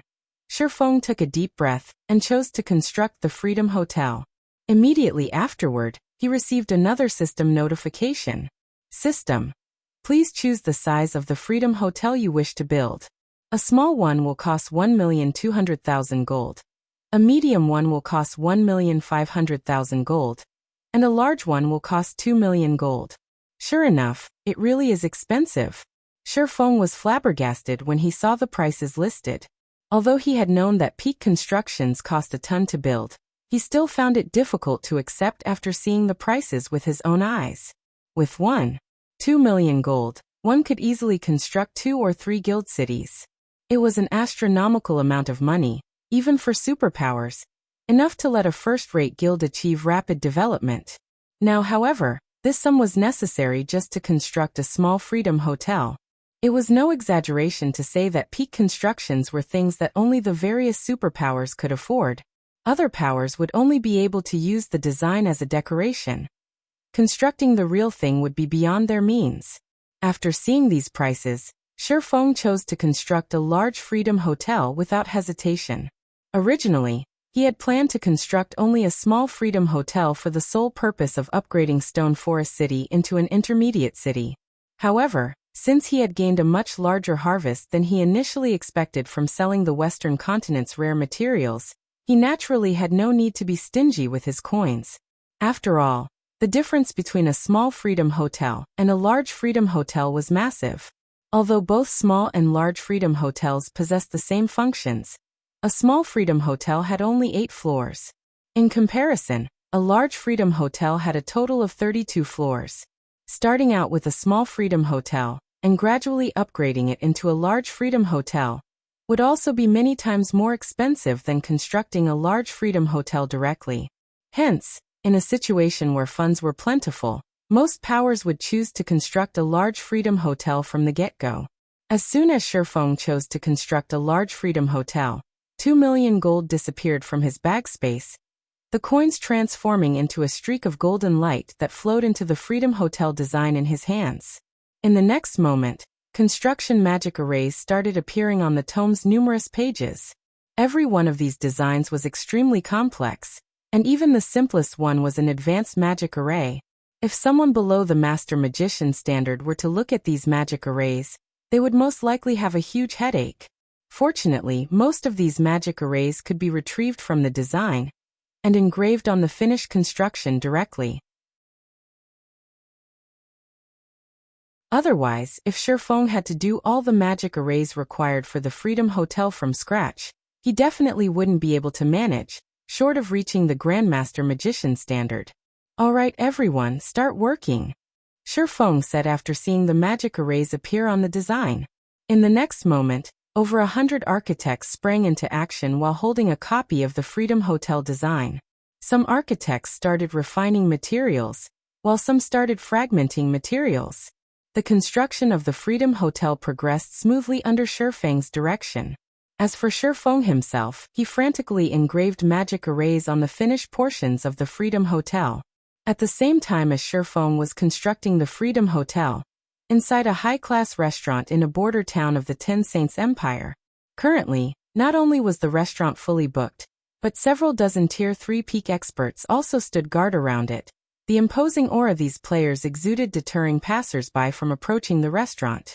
Several people were seated inside the restaurant's top-floor room. If the upper echelons of the Ten Saints Empire's various superpowers were to see these people, they would definitely receive a fright. This was because every player inside this room was a big shot in God's domain.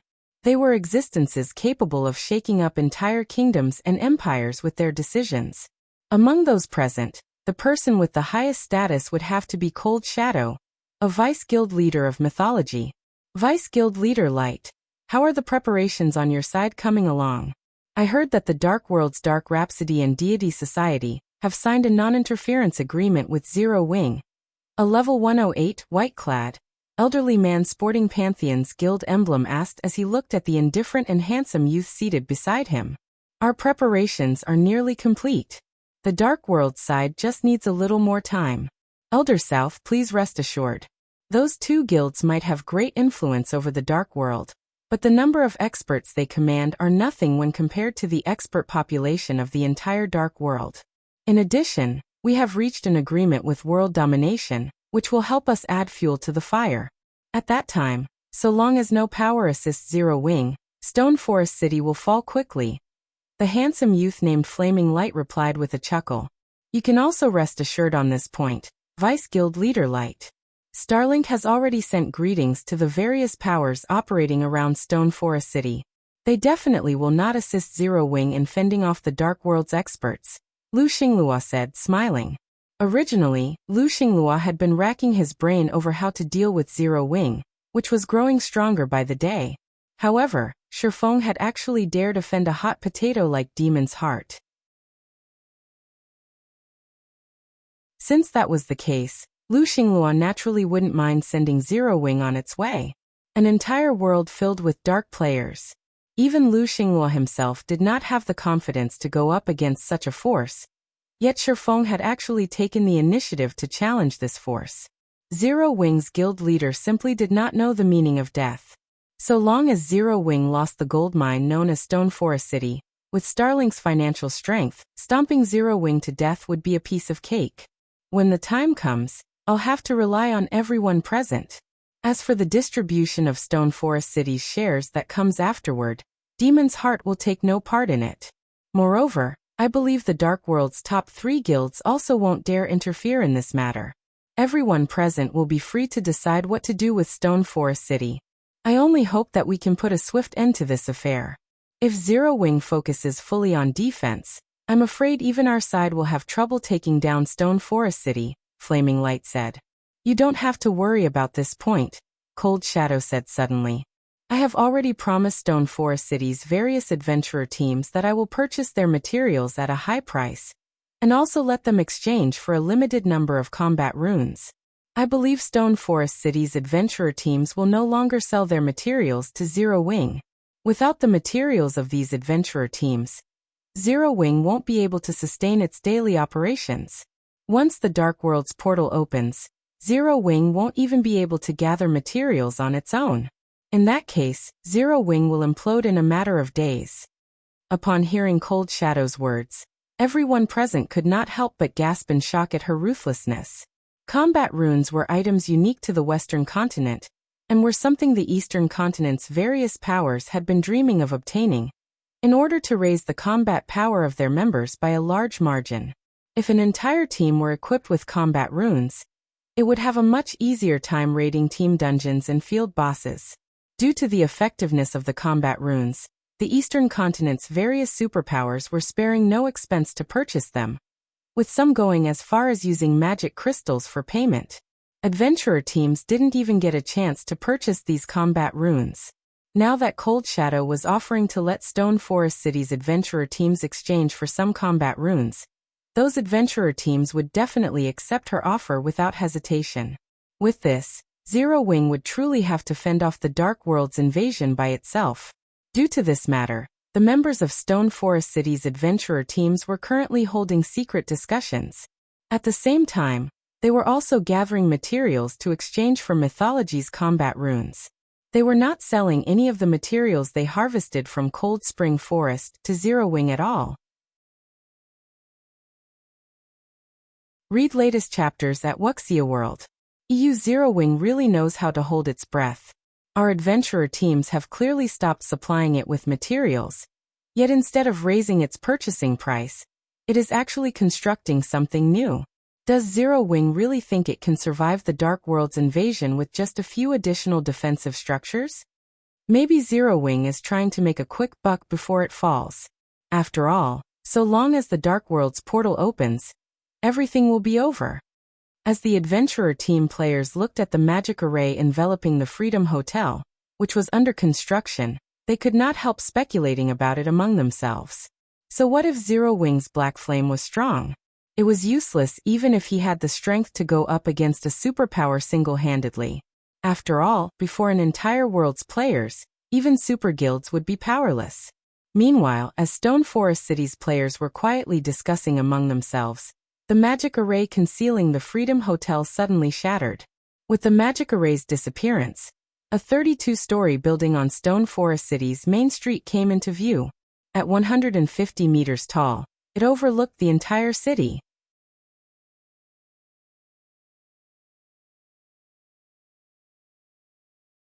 Chapter 2549. Promotion to Intermediate City, What a huge building! What's going on? Can a basic city have such a tall construction? Players on the main street were stunned when the Freedom Hotel was suddenly revealed. Previously, the tallest building in Stone Forest City had only been 100 meters tall. But not only did the Freedom Hotel reach another 50 meters above that, but it also occupied a shockingly large area. It easily covered the area of a large-scale sports stadium. Such incredible buildings were even rare in NPC cities, let alone guild cities. The Freedom Hotel's sheer size stunned everyone who saw it. While nearby players discussed this new construction, the Zero Wing members responsible for building the Freedom Hotel were astonished by their own creation. They had known that they had been building an extraordinary superstructure, but they hadn't understood how amazing it truly was until after the Freedom Hotel's completion. Outsiders had no idea how impressive the hotel really was, but they who had built it were perfectly aware. The Freedom Hotel was like another world. It was bigger on the inside than it appeared, and the mana density within was frighteningly high. The Freedom Hotel's mana was around 2 or 3 times denser than in the outside world. Not even Candlelight's basic meditation rooms could compare. Moreover, that had been before the Freedom Hotel had been complete.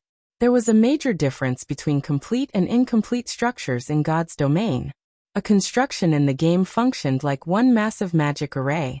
It wouldn't be complete until the final magic array had been engraved, unable to function. The building would only exhibit its full potential once that task had been accomplished. In other words, the mana density Zero Wings members had felt inside the Freedom Hotel had been a result of the rare materials they had used. It hadn't been amplified by any magic arrays. That wasn't the only thing that amazed Zero Wings architects. None of them had realized the complete building would stand 150 meters tall. Stone Forest City was surrounded by the Cold Spring Forest, and during their meeting on the 27th floor, they had been mesmerized by the view. If they had an opportunity to stay a night on the Freedom Hotel's top floor, they'd jump at the chance, regardless of the price. Players would also rapidly earn the double EXP buff while in the hotel due to the high mana density. Staying in the hotel would substantially boost their leveling speed. After all, every player grinding in level 100 neutral maps had to return to a city to rest sooner or later. And if players could earn the double EXP buff while resting, their leveling speed would be greatly affected. While Zero Wings architects were in awe of the Freedom Hotel's future prospects, Shifeng looked at the peak construction and sighed ruefully. He had only witnessed superpowers Freedom Hotels during his previous life, yet now, Zero Wing had one of its own. Peak constructions weren't just rare in God's domain. Their powerful abilities were the true reason that drove countless powers crazy. Before Shifeng could call up the hotel's system interface and inspect it properly, however, he heard the sounds of a series of system notifications. System: the large Freedom Hotel is complete. All players involved in the construction receive level +1 and 8,000 free lifestyle proficiency points. System: the large Freedom Hotel is complete. Stone Forest City's popularity increased by 100,000 points, city prosperity level +1, and Stone Forest City's popularity accumulation speed increased by 10%. System: congratulations. Stone Forest City is the first guild city to own a peak construction. Rewarding Freedom City title. This title will encourage more NPCs to visit Stone Forest City. System: Stone Forest City has met the qualifications for its promotion into an intermediate city. Do you wish to promote it to an intermediate city? By the time the system notifications ended, Shifeng had risen from level 111 to level 112, saving several days of grinding. The abundant rewards even surprised him. I got the Freedom City title, just like that? Shifeng stared at the system notifications, at a loss for words. Obtaining titles in God's domain was relatively easy, but the same couldn't be said for towns and cities. Every power with a guild city dreamed of obtaining the Freedom City title. In particular, not only would more human NPCs visit a city with the title, but other races' NPCs would also make their way to the city, especially NPC merchants and soldiers. The title would allow Stone Forest City to recruit more human NPC soldiers, and those of other races. Of all the races in God's domain, humans weren't particularly talented. They neither had impressive physiques and an affinity for the earth as giants did, nor did they have the magical gifts or keen senses of the elves and Ors, respectively. To put it simply, humans didn't have any outstanding advantages. Their legacies and relentless research were the only reasons that humans were able to occupy a significant portion of the main continent. There was also the fact that there were more humans than other races. In terms of combat power, human NPCs were far inferior to giants, elves, and Ors. Sherfong didn't give the matter much thought, however. The Freedom City title might be a major boon, but it wouldn't be immediately effective. More importantly, Stone Forest City was ready for its promotion. An intermediate city. Current powers might not yet realize how important an intermediate city was. They only saw it as a larger city, able to accommodate more players. At best, it could rival NPC cities. However, the various powers weren't aware that guild cities were not like their NPC counterparts. The two didn't even fall into the same category. Basic guild cities only had the shape of a city, but they'd become true cities once they reached intermediate rank. This was why Sherfong had wanted to upgrade his city before transferring it to a level 100 neutral map. The city's defensive system would only truly activate once it became an intermediate city, and only then would a guild city have the foundation to survive in such a high-level area. Naturally, Sherfong didn't hesitate to promote Stone Forest City. System. Stone Forest City is located in Cold Spring Forest, a level 100 neutral map. Promoting it into an intermediate city will cost 500,000 gold and 100,000 magic crystals. Do you wish to proceed? Promote. Sherfong confirmed. The gold and magic crystals instantly vanished from Sherfeng's bag, and a gigantic magic barrier enveloped Stone Forest City, before all players were teleported outside of its walls. What's going on? Why was I suddenly teleported outside? What's happening to Stone Forest City? Read latest chapters at Wuxia World. The players looked up at the magic barrier around the city in stunned confusion.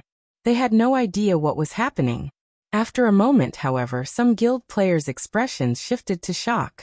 Is Zero Wing relocating Stone Forest City again? No, I've seen some guild towns promotions before. This magic barrier looks similar.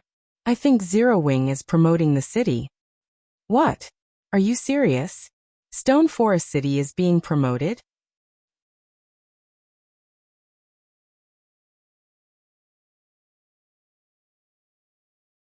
Chapter 2550, Stone Forest City?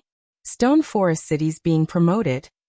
When they heard someone mention Stone Forest City's promotion, the crowd, which had been forcefully teleported out of the city, fell silent as everyone stared at the magic barrier in astonishment.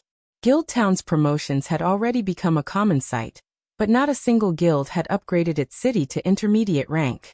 The promotion requirements were just too high, and fulfilling them required a long time. And yet, when the various superpowers only had a few basic guild cities under their control, and none were in level 100 neutral maps, Zero Wing was promoting Stone Forest City. Stone Forest City has actually met the promotion requirements? Zero Wing really lucked out. With an intermediate city's defenses, even the Dark Worlds players will have a hard time taking it down. You're not seeing the big picture. Stone Forest City has merely become an intermediate city. It isn't a main city. How much stronger could its defenses have possibly become? Not even an advanced NPC city is guaranteed to hold its ground against all the players in an otherworld, much less an intermediate guild city. That's right. As long as those players capture Stone Forest City, Zero Wing will regret promoting its city even more. Although everyone was surprised by Stone Forest City's promotion to intermediate rank, they didn't think it was good news for Zero Wing. The Dark World still posed a threat. The news quickly reached the various superpowers' upper echelons. They fell into heated discussions about the situation. Ten Saints Empire, Crimson Emperor's residence, upper echelons lounge. And here I thought Zero Wing would do something outstanding. So its trump card turns out to be an intermediate city, a fierce man in the lounge disdainfully commented as he read the latest report on Stone Forest City. He had already reached level 108 and radiated a lethal aura. The man turned his gaze on the woman in white resting nearby and continued. Illusory, it seems your gamble won't pay off. Does Zero Wing truly think an intermediate city can stop the Dark World's forces and various superpowers' joint assault? The Grand Elders aren't pleased with you after your strong objections to partnering with Demon's Heart. If Zero Wing can't even survive in Cold Spring Forest, not only will you lose your position as Vice Guild leader, but they might also stick you with the reserves forever. I merely offered a suggestion. Wasn't the guild leader responsible for the final decision? Illusory words shot back, rolling her eyes. Earnestly she continued. I still can't shake the feeling that Zero Wing won't go down so easily.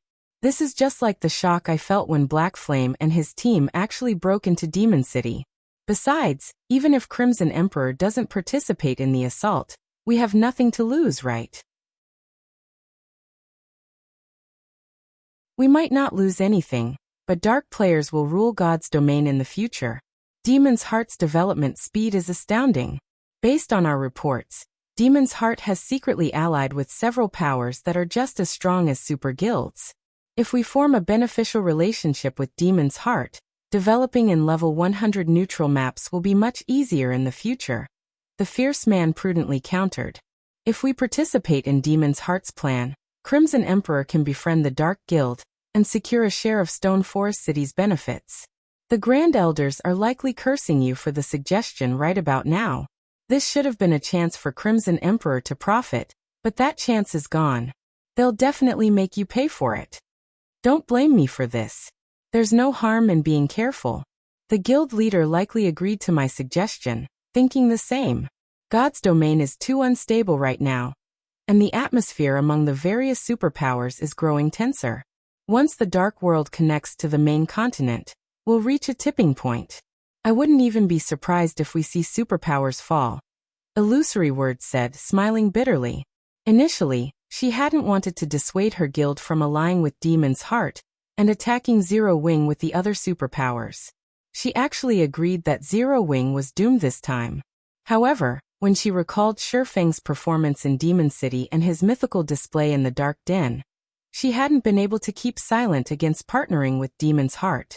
Others might think her suggestion had been ludicrous, but only those who had personally experienced the shock of watching Shifeng single-handedly stop a Tier 5 Demon King's attack would understand how frighteningly powerful the swordsman was. You'll have to explain yourself to the Grand Elders. They just instructed me to visit Stone Forest City with our main force. If Zero Wing's position is lacking, we'll cooperate with the other superpowers, the fierce man said, shrugging helplessly. They're acting already? Illusory words was a little surprised. Is Demon's Heart on the move? They had only received news of Stone Forest City's promotion a few minutes ago. Yet the guild's Grand Elders had already decided to abandon Zero Wing if the situation turned south. Not even the guild leader had opposed the decision. The guild leader and Grand Elders must have received some shocking news about Demon's Heart to drive them to act. They never would have changed their minds so quickly, otherwise. I suspect that's the case, the fierce man said before standing up. He then asked, do you want to come with us? Yes. Illusory words nodded. If I don't, the Grand Elders will likely view my suggestion as even less reliable. Following which, the fierce man and Illusory words made their way toward Stone Forest City with Crimson Emperor's main force members. 2 hours after players had been forced out of Stone Forest City, the barrier around it began to crack. Within seconds, it shattered and vanished, revealing a completely new guild city. When the players resting in the nearby forest saw the new city, they were utterly dumbfounded. Stone Forest City's walls had undergone a heaven-defying transformation. Originally, the city walls had only been around a dozen meters tall, but now, they were more than 30 meters. The walls had also been rebuilt with completely different materials. It looked like an iron beast had curled itself around the city. Moreover, magic runes covered the entire length of the walls, giving them a strangely heavy feeling. Read latest chapters at Wuxia World. The city's buildings had also changed significantly. Not only were all of the city's constructions much larger than before, but they also radiated an indescribable pressure. Even from over 1,000 meters away, players felt as if something or someone had locked onto their auras. Even more shocking was the mana Stone Forest City radiated. Players had already been amazed by the mana density in Stone Forest City. It was no exaggeration to claim that no other guild city in God's domain was its match in this regard. But now Stone Forest City's mana density had reached newfound highs. There was even a faint white mist enveloping everything within the city's walls. Crap! Is that really Stone Forest City? Did Zero Wing replace Stone Forest City with some other city? You're tuning in to the Li Mei's Wuxia Whispers YouTube channel. We're so grateful for your support, and don't forget to subscribe to join us on this incredible journey through captivating stories. Your generosity through donations truly makes a world of difference, as it's the primary source of revenue that allows me to expand and enhance this channel for you. Thank you from the bottom of my heart for being a part of this adventure.